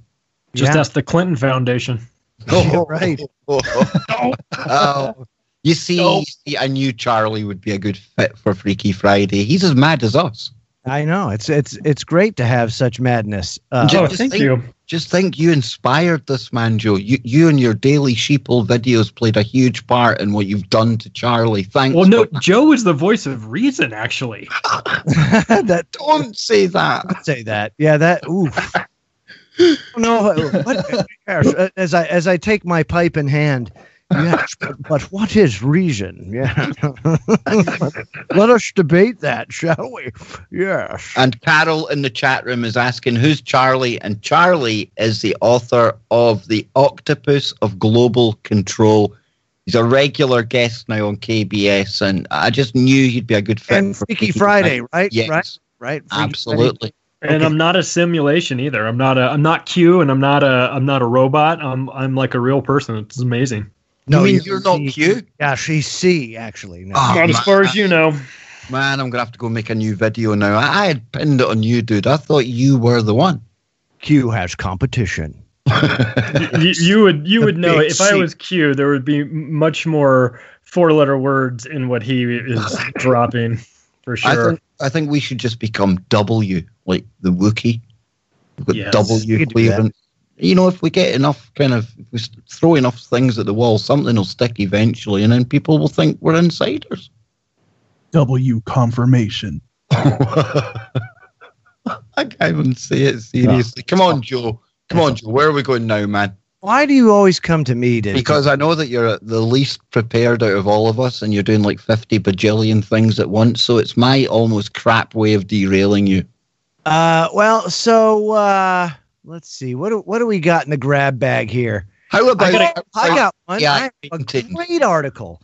Okay, so one of my favorite Freaky Friday publications is Metro, and some troll, if you will, renamed New York City Jewtropolis on Snapchat. So, but the problem is, well, now listen to this. Okay, so let's just take a step back and not be so sensitive about everything. If you look at it in terms of breaking down the population of New York City, you will find a tremendously large Jewish presence there. So it's not exactly a lie. It's probably is it inappropriate? Yeah, I guess, but there's a level of truth to it. You know, a lot of Orthodox, a lot of Hasidic Jews in New York City, very big presence. So you know what? It's not so. I don't think it's malicious. I'll bet you. You know what? I'll bet you a lot of Jews in New York City have some pretty mad respect right now. Look at that, man. They renamed it. It's Jewtropolis. It's awesome. Yeah, and actually, from what I heard about that, a lot of the Jews in New York were pretty a little upset. Taking it. No. They were taking it in stride. You know, they have a pretty good sense of humor about it, and we're exactly. Well, cracking jokes and stuff about it. So, is it the ones that we really have a problem with? Nothing to do with Jewry at all. I mean, is it not the Zion Nazis? Yeah, it's all it's all that kind of that stuff. But in New York City, the culture is like a numero uno, right? It's very important. In the 5 boroughs, Long Island, culture is like unbelievably important. And so even though you have like different cultures that group together in different areas or whatever, you have a tremendous sense of respect that doesn't exist really outside of that region in the fashion that it does. It's an unbelievable thing. So when you see Jewtropolis on there, look, in New York, that's how people talk. You know, that's how they talk to one another. It's almost like a term of endearment, you know, even though there's like a segregated fashion to things, there's still a mutual respect, you know, and that's something that is just unbelievable. And you can't explain it to the rest of the world because the rest of the world isn't like that, you know, and believe it or not, you know what it really centers on, Kev? Interestingly enough, food. Everybody is just so enamored with food in that region. It's just unbelievable. Look at that. Look at this new thing. We got to try that. Next thing you know, and then you just have just a respect. You know, one of the things I used to do when I lived on Long Island is I love Jamaican food. I had no idea, dude. No idea what I was missing. I could kill some oxtail. I'll tell you what. Oh, you know, I just can't get enough of it, but I wouldn't have known, you know? But because of that, it's weird. You know what? It's weird because I've never been to New York. I've never been to the East Coast or anything like that. But there seems to be this sort of like weird disconnect, right? Because when you see like the average person in New York, and it's like what you talk about, right? It's kind of like this melting pot. Everybody just kind of like gets along, and everybody kind of takes things in stride. It's and unbelievable. They're able to take a joke or whatever. But then how is it that New York is also like the home of like the most liberal sort of PC, politically correct? You want to know why? I'll tell you why. Because most New Yorkers in that area are working their ass off so much that they don't pay attention to that. They just don't. And because of that, you have the ability of those people to be able to have and maintain control, because you're working 2 or 3 jobs because you're paying unbelievable property tax. And I mean, you've got the federal tax, you got the state tax, then you've got city tax. Yeah. I mean, it's unfreaking believable. And then cost of living's through the roof. So you're working your ass off. And because of that, you get people like Anthony Weiner and company. It's just like, how did Cuomo, this even get there? Yeah, Cuomo running the state. It's like, wow, yeah. And you know why? You know why he's there? Because of his dad. That's why. Because people don't even recognize Andrew Cuomo. It's Mario Cuomo that everybody and because of the last name recognition, there's like a nostalgia. It must be good. So I don't even think people even pay attention to the fact that he's an asshat. They just see Cuomo. That's it. And then, crap, I gotta go back. His brother works for CNN. Oh, I know, it's awful, isn't it? Yeah. Crazy, man. But yeah, I mean, it's interesting how there's a disconnect like that, But it also shows the power of culture, and also and the importance of it too. And that's something that they're trying to strip away from society at large. Is we just want this vanilla culture, and the hell with all this individual, this unique stuff, and it's bad. When you start talking about doing away with that, you're taking basically away humanity's identity, and it's going to have an extremely detrimental impact, just in my humble opinion. I just think so. I think from a collective consciousness standpoint, it's going to be unbelievably painful. Well, yeah, I mean, it's the way of suppressing free thought and individualism. Yes. It's forcing everybody into a monoculture, like you said, just like a vanilla cookie cutter monoculture, and then nothing comes out of that, because then you don't have free thinkers and you don't have people thinking outside of the box, and so society as a whole will stagnate because of that.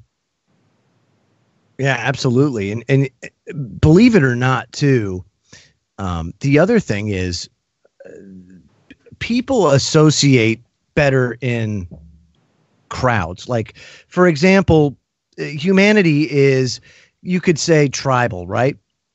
Tribal in nature. We tend to flock together with people of similar interests, beliefs, or what have you. And so psychoanalysis in the 19th century, was huge, and they figured that out.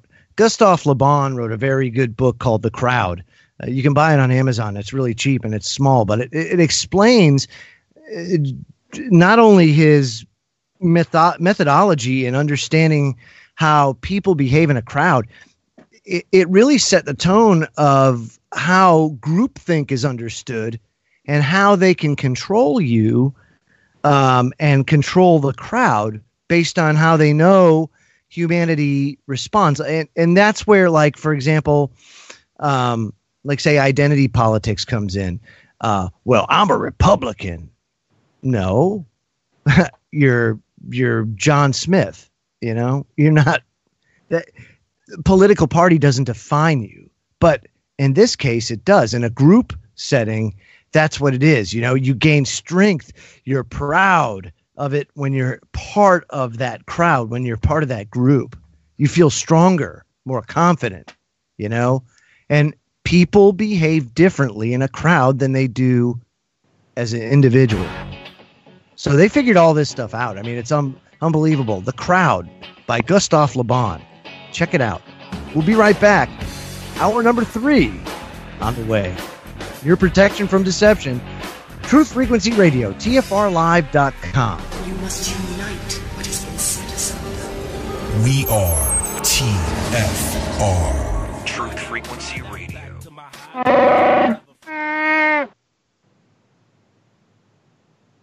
Welcome back.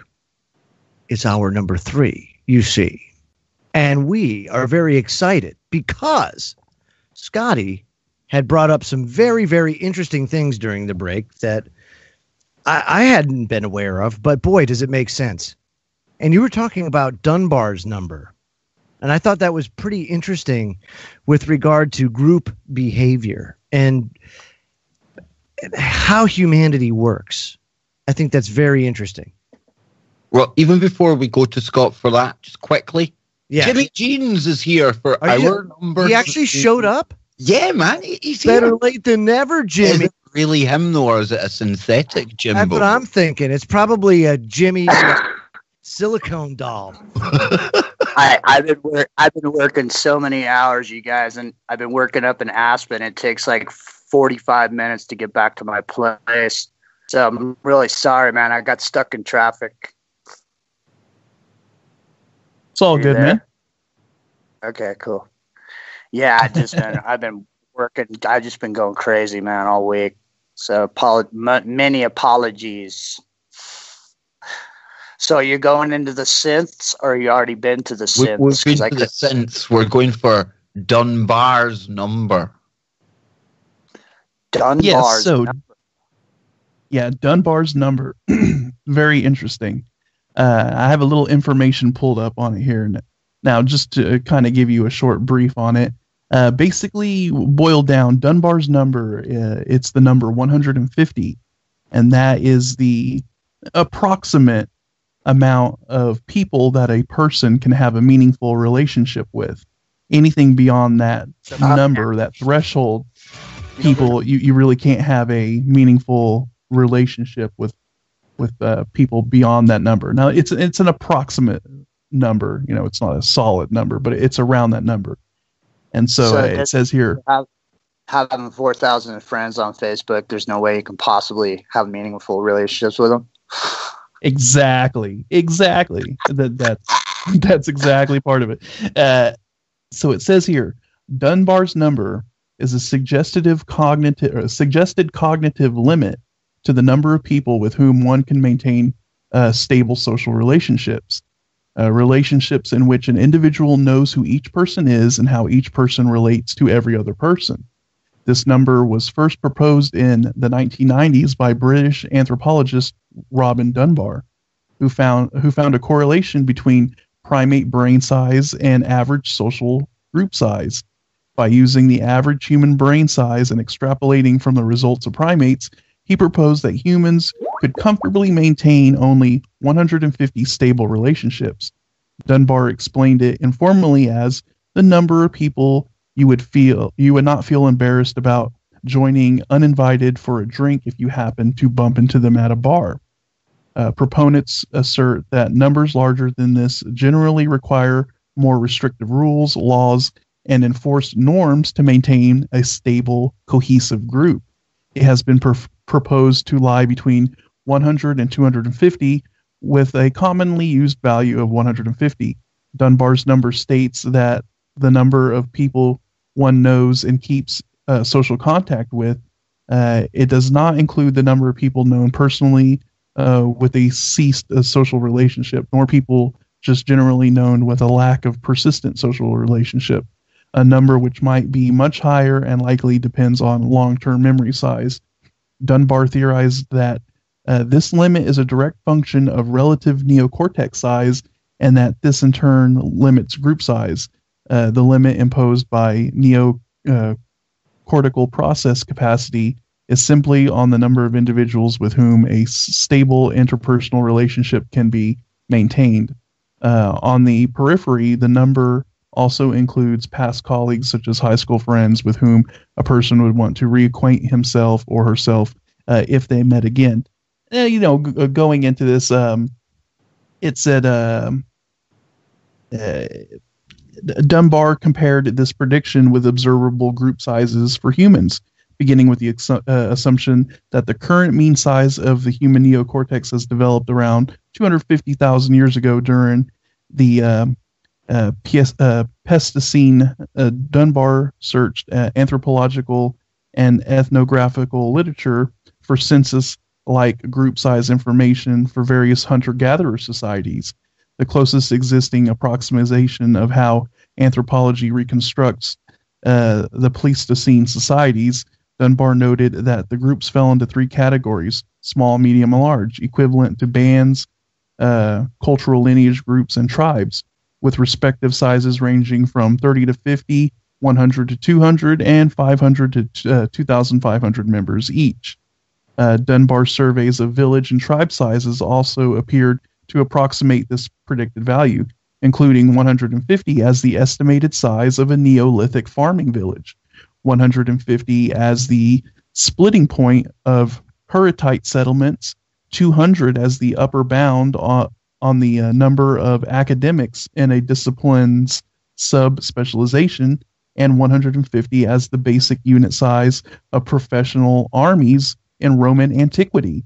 And in modern times, since the 16th century, and notations of appropriate company size within the military. Dunbar has argued that 150 would be the mean group size only for communities with very high incentive to remain together. For a group of this size to remain cohesive, Dunbar speculated that as much as 42% of the group's time would have to be devoted to social grooming. Correspondingly, only groups under this intense survival pressure, such as sustenance villages, nomadic tribes, and historical military groupings, have on average achieved the 150 member mark. So, I mean, it's really interesting. So it seems like 150 is kind of the threshold that humans naturally kind of makes sense. Naturally kind of go to, if you're forming a small community, a small tribe, a tribe, something like that. And then once you go beyond that point, then like it said, you have to start implementing like laws and rules in order to kind of keep the group under control, right? And I think that's when we start talking about the role of the state, right? Right. How big is too big, and when does all of a sudden you're like, oh well, we need to start managing all these people. It's getting, there's too many people, and so I think this is why you see these large metropolises like New York, Chicago, Los Angeles. They all happen to be run very, they're under very restrictive state control because it's a massive amount of people to try and manage. When you have smaller towns and smaller rural groups that really, you just have your local sheriff that kind of just peeks out the door every now and then, and nobody's really doing anything because, everybody knows each other and they're able to kind of self-regulate and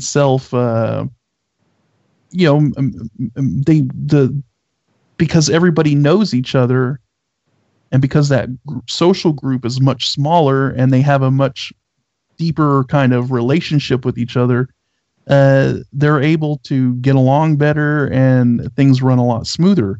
But when you exceed this threshold, it's like people are able to do things in obscurity and they're able to kind of like screw over other people. So once you start reaching that point, then the state steps in and starts implementing laws and stuff like that. It's a very interesting thing to think about.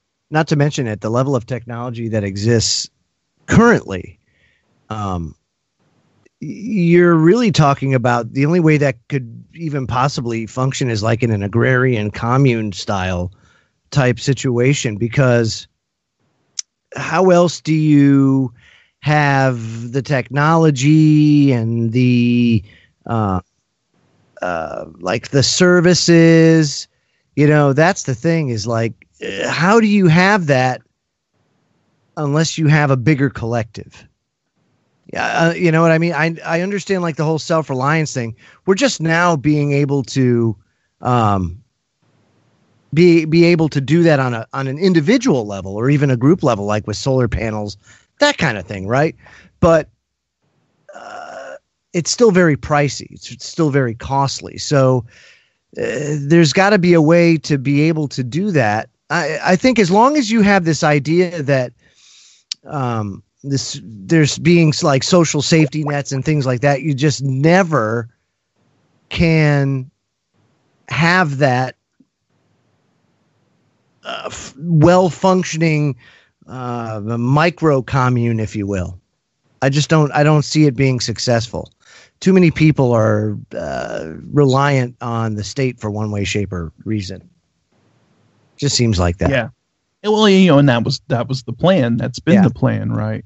And this all goes into, Agenda 21 or whatever, the pushing people into large cities in order to control them, right? Exactly. Because when you have people living off the grid or living in rural areas, they're able to kind of operate well, just kind of do their own thing, and they don't need the government telling them what to do and all that stuff, because they're just doing it themselves. They're able to handle their own business. But when you start grouping masses of people together, you're dealing with a lot of people that are wild cards, and that you don't know who that guy might be that's walking down the street. You've never came across him before, even though you guys live in the same city. The city could have like 1 million people or something in it. You're coming across people all the time that you never know. And so then it gives people a sense of unease. Oh, I don't know this guy. What's he going to do? Is he a criminal? Is he going to mug me? Whatever. And then it's a problem, reaction, solution thing. Well, we got all these people here. Some of, there's a bad element of people. We need the police to step in and do this. And then we need laws for this. We need laws for that. And then, then it just becomes this, it just keeps stacking up until next thing the system, the state is running, micromanaging every little bit of the city, and that's all part of the plan. I want to say something really quick. Another thing is that you can't have like a real functioning society without an informed public. And when you have a small group of people, it's easy to make sure that everybody's informed. But as you get bigger and bigger and bigger, there's too many people for that information to be passed around in the first person. So you wind up having to outsource the informing job to somebody else. And that's where the media comes in. And once you outsource that job, you lose all control over it, and the message can get distorted based on what the media or the person in charge of disseminating that message, what their agenda is. So as things get bigger, they tend to sort of get away from you because the message can be distorted. It just becomes too many people to efficiently communicate with in a way that makes sense. Yeah, because say you have a village of about 150 people, you can pretty much easily get most of the people there to congregate in the town square and discuss whatever is going on within the village, or everybody is informed about what's going on. And so, like you said, once it starts getting beyond a manageable size, you got to start depending on other people to relay information. And then that's when you start running into the thing of, well, is the information they're relating biased? Are they twisting the information? How informed is the public really? So it's very interesting, very, very interesting stuff. I'd say that we've probably broken the system now. If we look at our media, we look at how, if we're looking for examples of how things can get a little away from us, just look at the corporate media these days, and you wonder. You just say this is an example of what happens when you no longer take responsibility for sending the messages out yourself, and you allow somebody else to be in charge of that. You get what we have now, which is just 24/7 lies, complete obfuscation of the truth, and just agenda after agenda, and nothing. If they get it, as Paul Craig Roberts says, if the media gets anything right these days, it's purely on accident. Yeah, you're absolutely Jimmy, right. And I know Jimmy. Did you want in there, Jimmy? Yeah. Yeah, I was just gonna say. I mean, a lot of the news that we see, and people are choosing what it is that we need to be interested in, and pointing people in directions that they might not necessarily even want to be involved in.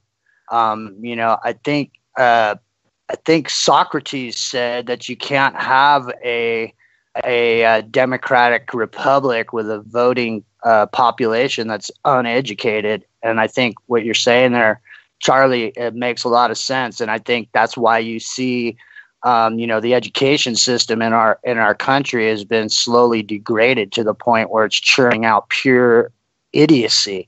I mean, it's idiocracy on steroids, in my opinion. Right, what's going on right now? It's just unbelievable. It is, and the only question is it accidental or is it intentional? And I would say that the answer is that it is intentional. I mean, it's been a deliberate dumbing down. It's an interesting thing that happens once you have all the money in the world and you run out of things to buy. You start looking for things that aren't available for sale. So like the Rockefellers and Carnegies went after the education system back in the in the late 1800s. And now we're seeing the same thing with Bill Gates. He's done the same thing. He's bought everything he can buy. Now he wants to buy the education system. It's a sort of a weird psychopathic thing where they say, well, I want to really leave my mark. What better way to leave my mark than to impact the education of an entire generation going forward? So he brought forth Common Core. And if you're not familiar with Common Core, I mean, you think you're frustrated watching the mainstream media. I mean, to take a look at some Common Core questions. Oh my God. It is. I have to try to help my little sister with her Common Core stuff, and it's absolutely ridiculous. And luckily, this year they reverted back to doing it the right way, the old school way, And I told her, I was like, look, just do it like this. I showed her the old way to do it. And she's like, oh, wow, that's a lot easier to do. I'm like, yeah, it is. And anyways, yeah, they reverted back to it. But it is. It's all part of this dumbing down of the population. That's all it boils down to. I mean, before the Rockefellers, took over the education system, like you were mentioning, remember, it was individual schooling, or very, very small schoolhouses. And I guess this probably goes back to Dunbar's number. You probably had schoolhouses that only at the most probably had 150 kids. Well, plus it was a lot of kids. It wasn't in that structured cookie cutter bullshit way of trying to, it was basically self-paced, self-taught with a proctor. That's exactly what it was. It was small groups of kids with a lot of individual attention focused on their strengths, or a lot of the kids they just were taught just by themselves. It was just one-on-one teacher and the kid, And now we have schools that are like holding thousands of kids, and they're cramming as many as they can into a classroom. And nobody gets any individual individual attention. They expect everybody to fit into this kind of cookie cutter mold of whatever the curriculum is. And it's ridiculous. All it is it's, I say it's a combination of training for prison training or mindless drone workforce training. It's Pavlovian response of, you hear the bell ring, that means it's the beginning of your work day. You hear the bell ring, it's time for you to go to lunch. You hear the bell ring, it's time to go home. It's to train them to once they leave the school to be a drone in society. That's all it is.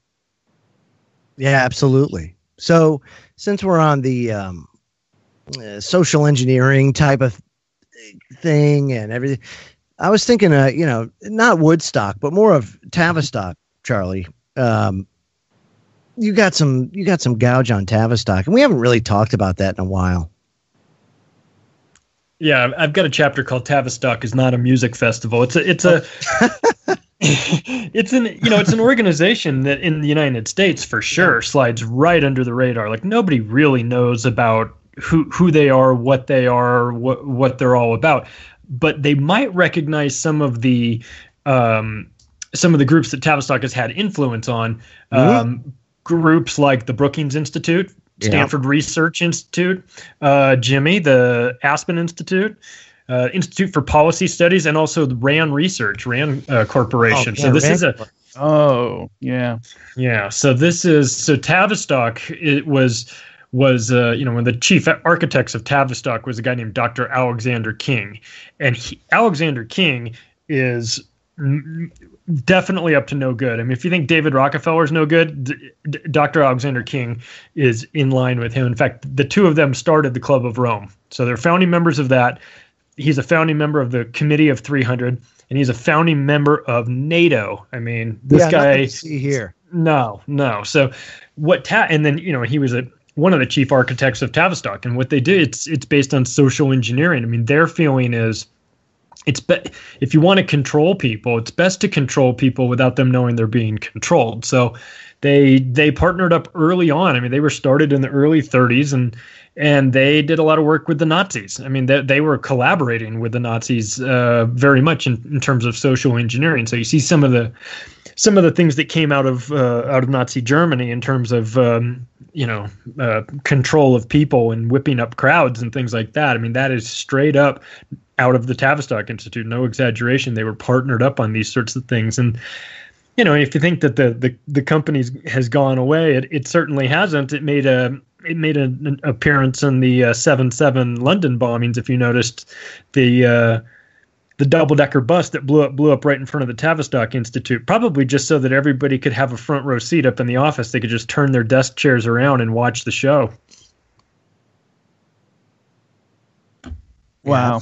Yeah, absolutely. A lot of these think tanks and organizations wield an incredible amount of power and influence. And, interestingly enough, the Council on Foreign Relations is another organization that wields tremendous power, a la, like the Tavistock. And so these things, I think you're right.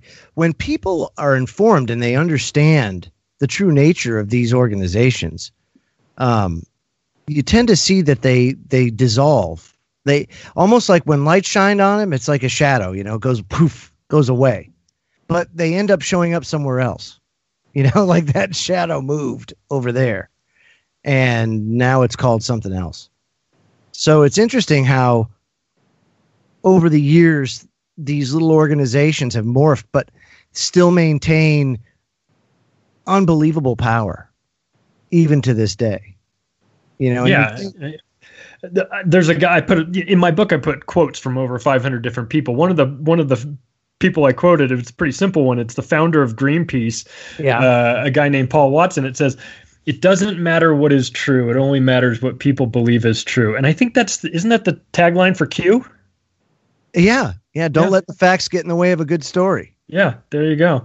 They spend a lot of money to make sure that what you believe is true, because whether it is or isn't becomes irrelevant, because it becomes a self-fulfilling prophecy. If you believe something is the way it is, you act accordingly, and now they've got a hold of you. And now what we're seeing in the media, I mean, obviously we've been conditioning ourselves. We've been, you got to watch what you say. You understand that there's certain things you can and can't say in the media. But now with the Facebook jail for these sites that speak up and the outright banning on YouTube, what you're seeing is an unquantifiable amount of censorship, and that's self-censorship. It's impossible to tell how much information is not getting out because people are afraid to even mention it for fear that it might trigger some algorithm that'll kick them off of their Facebook account or kick them out of YouTube or whatever.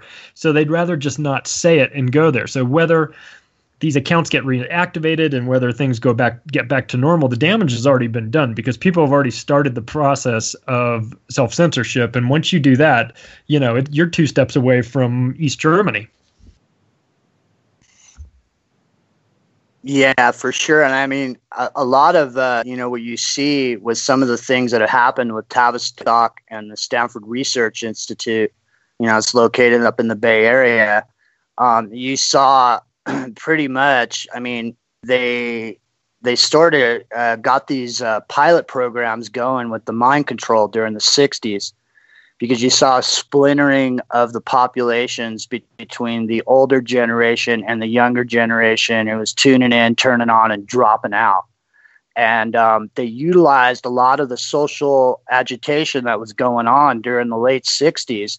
And you saw the big mind control operation with Charles Manson and the whole Manson killings. You saw the whole nation basically turned against hippies in a very short amount of time.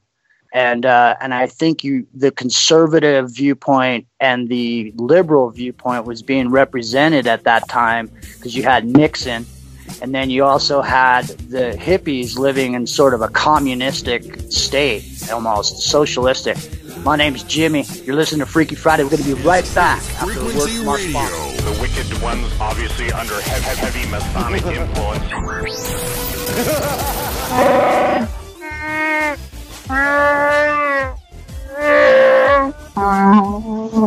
Oh no! You couldn't keep him under control, could you? I couldn't, dude. I couldn't. He's been giving me that look. He just wanted out to play for a little while. He promised me he would be safe, and then he goes and does that. I can't believe it, man. That's very bad feeling about it. See, that's 2 weeks on the trot. Your Wookie's been violated, Scott, and I hold my hands up for that. I take full responsibility. But we're moving into the final segment of this Freaky Friday. And before we go anywhere, coming up right after tonight's show, in a change from the usual schedule, we have Brent Thomas. And he invites you through the paranormal portal. That's coming up right after tonight's show. That will be followed by Beyond the Veil, straight after Brent. And then right after that, it just keeps on coming here on TFR, folks. Jimmy Jeans, you're going to be live tonight, and you've got a special show lined up, right? Yeah, tonight's going to be a special roundtable discussion, and the name of the show tonight is Neon Knights of the Roundtable. And we're going to have Raw from the Eye of Raw right here on TFR. He's on every Sunday. And he's going to be bringing a special friend with him, a special guest. And the information will be flowing hot and heavy, guys. Thanks a lot. Yeah, I appreciate that. Awesome. And I'll be kicking about over on YouTube tomorrow, folks. If you can't last a full weekend without your KBS fix, I'll be over there tomorrow. Watch social media for that one. But we've got one segment to go tonight.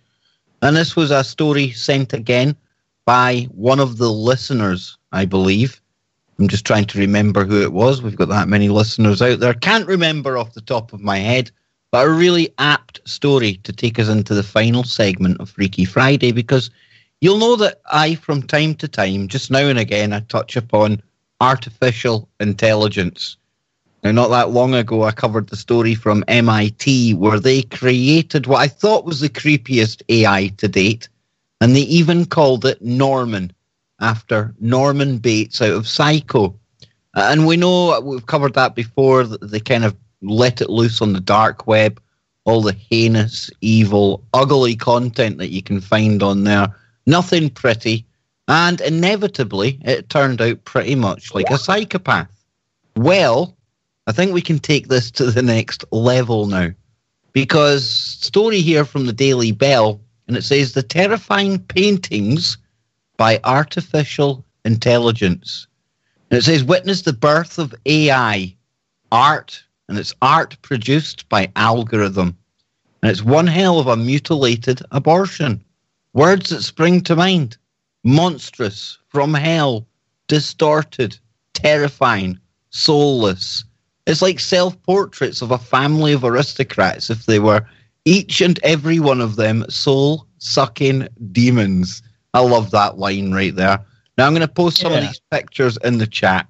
And it says here, if this is what artificial intelligence has to offer in terms of art, if these images are the seeds of the future, count me out.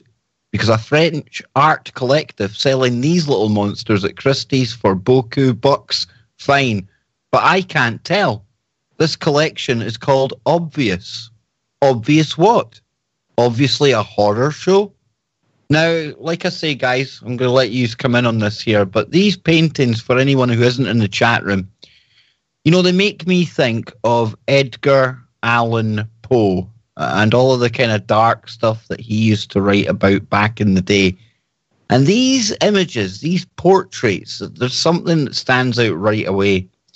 And that's the fact that, you know, we're talking about black-eyed people. That's right, you know, despite the fact that AI is very, very proficient at picking out faces, and one of the major kind of things machine learning exercises is facial recognition. You would expect then, when it goes to reproduce said faces, it would at least have eyes involved. But no, like it says there, it's almost like a demon has come along and sucked out the soul of these people. Now, Charlie, I'm going to come to you first, my man, because I know that you were quite moved, if that's the right word to use, when you've seen these things. Nothing good's going to come of any kind of AI that is set about to create, if this is anything to go by, Charlie. This is horrifying. I mean, the images are really spooky.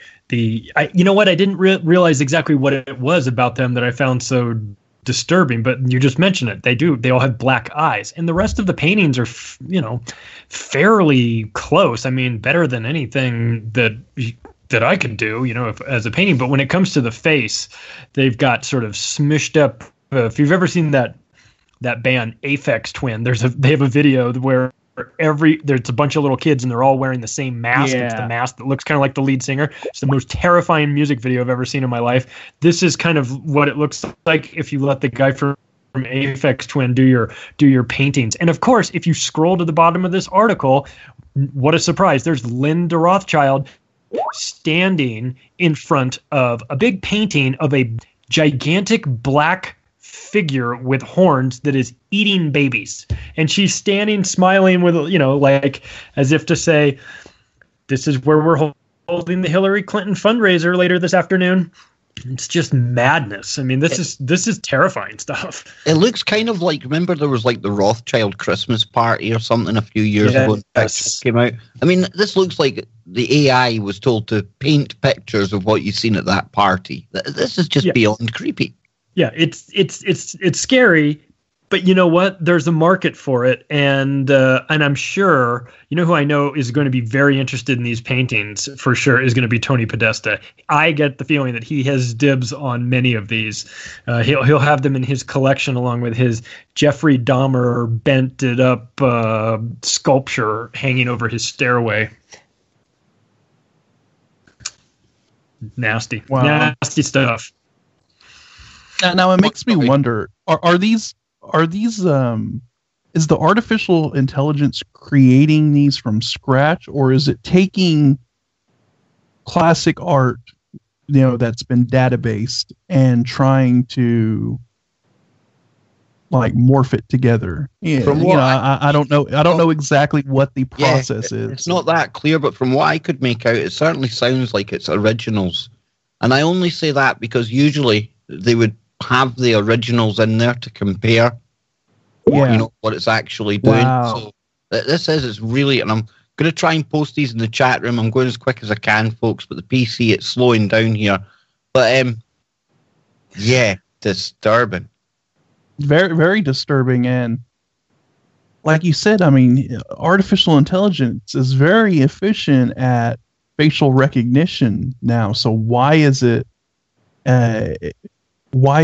distorting the faces so much? Why is it having such a hard time creating detail in these faces? And yeah, I couldn't put my finger on it either, but when you brought it up, just like Charlie said, it's the eyes that make this really disturbing. It's like the lack of facial features, like almost a blurred kind of disturbing effect that it's putting on all the faces.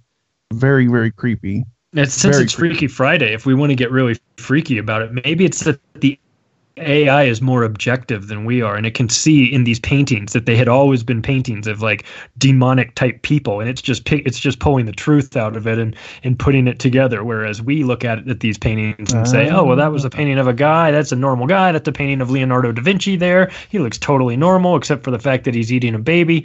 You know, I mean...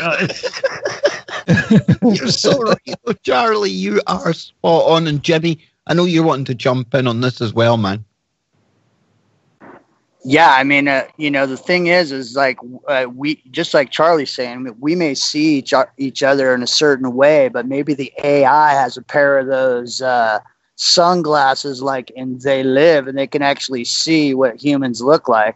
I mean, I've seen paintings that are made by elephants with their trunks and guys holding the canvas for them, and their paintings are beautiful and nice, and nothing like this. I mean, it's pretty intense, man. I gotta say, it's pretty evil, man. That's about as evil as you can get looking. Yeah, makes you wonder. It's kind of like what I was bringing up earlier, about the people, modifying their bodies and trying to make themselves look like these kind of like demonic creatures or whatever. It makes you wonder if the same sort of thing is happening here, where you're seeing this AI representing entities of some sort and painting them. Well, Kev, I sent over to Kev earlier an article that I had that was from earlier this year, that was from January of 2018 in the United States. It was a Missouri. It was funny. It wasn't bad, but it was a Missouri family that had hired a professional photographer to shoot these pictures. And when they got the pictures back, it was horrifying in that it looked like the photographer had painted them on. And if Kev can load those up into the chat room, it'll crack people up. This thing went viral because it was as if they took the pictures of the bodies and the faces, and then they got an eraser and erased out the faces, and then drew them in as best they could with like a dull pencil. They looked like something out of King of the Hill. They looked, the people described themselves as looking like Lego people. They thought they looked like Lego people, which of course it was horrible for their family portraits in this, but at the same time they're like, this is awesome. I mean, they didn't even spare the dogs. They drew in the dog faces too, which is crazy. So you'll find them. They're definitely online if someone wants to look up. I'm getting them up right now, dude. I'm going to drop the link in the chat room because we have to see this, but.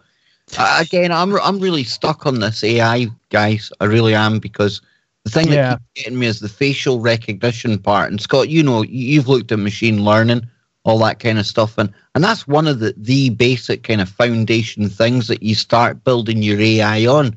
You feed it absolutely umpteen bajillion images of faces, and it breaks it down into pixels and recognizes patterns. And yet we're saying that it can't go back the other day and the other way and reproduce that. There's something going on there. There's definitely something going on. Yeah, there definitely is. I mean, just your average person, just with your average gaming PC, can use their CUDA cores on their graphics card and make deep fakes, right? So, I mean, machine learning is pretty good at facial recognition and rebuilding the face. So for this artificial intelligence, I wonder who produced this AI. I wonder what if this was a Google AI or what. But either way, I mean, you would think that this thing would be able to reproduce a face fairly easily, but apparently not. Yes, obviously it's a bit stuck on the faces, Jimmy. Well, maybe this is an artful representation of the AI's imagination. So instead of artificial intelligence, you have artificial imagination. Because, I mean, our imagination stems from our experience and maybe things that we've read or this type of thing. It sparks our creative juices flowing, and that's how we create as humans. And maybe this is a creation, like I say, through the artificial intelligence and the and their representation of imaginative creativity. It kind of reminds me of the Google Deep Dream. Yes, remember? And people were feeding pictures into Google Deep Dream, and then it was spitting out these like really disturbingly weird, surreal sort of photographs. And I even dumped some of my art into it, and it spit out some really, really wild, just unbelievably mind-blowing, like surrealist abstract stuff, that it was able to convert my art into. So yeah, it does. It kind of reminds me of that in a few ways, but Scotty, it's really interesting. creepy. It's interesting you bring up the word abstract, and abstract thought shouldn't necessarily be a part of the AI's programming, and because normally they're working off exact equations and algorithms that have been programmed in. But if they're actually coming up and being able to create free thought and abstract concepts, then anything at this point is possible once the AI takes control, full control over the system. Abstract thought is not going to be very good for humanity. And I mean, this thing's called, what's this thing called, Kev? Obvious. Right. Yeah. So maybe the AI, the way the AI sees human beings is soulless, disfigured, ugly, based on what it perceives as human interaction, and everything that we do on this planet perceived by the AI. Maybe we're all black-eyed children to the AI. Maybe we're all soulless. We couldn't have souls because it read the Bible, and we don't act like the Bible says, or maybe I just spent 10 minutes scrolling down Facebook. I would feel like drawing art like that after 10 minutes on Facebook. but Charlie, I've dropped my cartoon, Kev, in the chat. I can beat the AI art any day. Give me Photoshop, give me 10 minutes, and I'll beat the art it can come up with. But I know you want to jump in here, man. Well, if you remember the movie 2010, there was a part towards the end when Dr. Chandra is having a conversation with Hal, and before he's about to leave the ship, and Hal knows the ship's going to be destroyed, and the computer asks him, he says, "Will I dream?" And Dr. Chandra's response back to is, "Of course you will dream. All intelligent beings dream." So maybe the AI will dream at some point, and that is part of its program. And so the art that goes in, the images that go in, all become a part of the images that we see every day that go into our heads, and then we have these dreams, and the dreams warp reality, at least as far as we're concerned. And maybe the same will happen with AI. Is it like they live? Is the AI really seen us without the goggles on? That's what I think. Yeah, without the conditioning that we've had drummed into us over the years. I really don't know. But Scott, we've got, I think Charlie mentioned earlier on, the AlphaGo, the one that beat the Chinese Go champion. But we take it the next level again when we go to Elon Musk's open source AI, because we're talking about a multiplayer game of Dota. And Dota's massive. It's like strategic as hell. You're not going to learn this quickly. But yet now it's at a level where there's 5 AI bots working in conjunction with one another, reacting to real-time things that happen in a game. And the esports players are throwing their hands up going, it's not even a competition, we can't even compete with this. Now, I know that it plays that and plays that and plays that bajillions of times, right? But doesn't that suggest that it's thinking on the go as well, and thinking between each other? Yeah, I mean, it's reacting on the fly because you're playing against humans, and humans do unpredictable things. Well, at least supposedly we do unpredictable things, right? But this thing is able to anticipate what's going on and adjust accordingly. And I've actually been watching these these Dota matches against the OpenAI, and it's really crazy. The AI will think up of, since it's controlling 5 different characters and working together, it'll think of strategy, and it'll think of ways of winning the game that even these pro players never even thought of. And it's just crazy to witness. It's crazy to see. And, it's actually, in a way, it's kind of helping players think of new ways of playing the game and thinking of new strategies because they saw the open AI do it. So you're actually seeing this open AI play on a level beyond what humans are capable of right now, at least the top tier pro players. And the humans are actually getting ideas and strategy, ideas from the AI. It's really crazy to see. No, you're absolutely right, Scott. And I mean, Jimmy, we can back up what Scott says there because they reckon about 3 or 4 moves every year in the game Go. They basically write books about it. And the AlphaGo made 3 of those moves this year. So it's thinking outside the box and then some. Well, I think a lot of what happens is observation, first and foremost. No interaction, but strictly observation, seeing who the best players are, seeing what they did. Well, do you know what it actually does, Jimmy? It actually starts off with not even knowing the rules. Yeah. It doesn't even it just observes. No, it goes up against another version of itself. Oh, it does? Yeah, that's how they did it. They go up against another version, and it keeps going like that. It's playing itself or another version of itself and getting better and better. And they don't give it any of the rules. It goes in and it basically learns from the ground up. That's what I mean. So in observation of the game and playing the game, it has all possibilities available to it at any given moment. And so I also got to mention that they've actually put restrictions on the game, certain moves or certain things that cannot be done so that the AI cannot exploit it, and it's still beating them. And I think once the AI has enough experience in any given sector, I think at that point it's able to write its own scripts. If this, then that.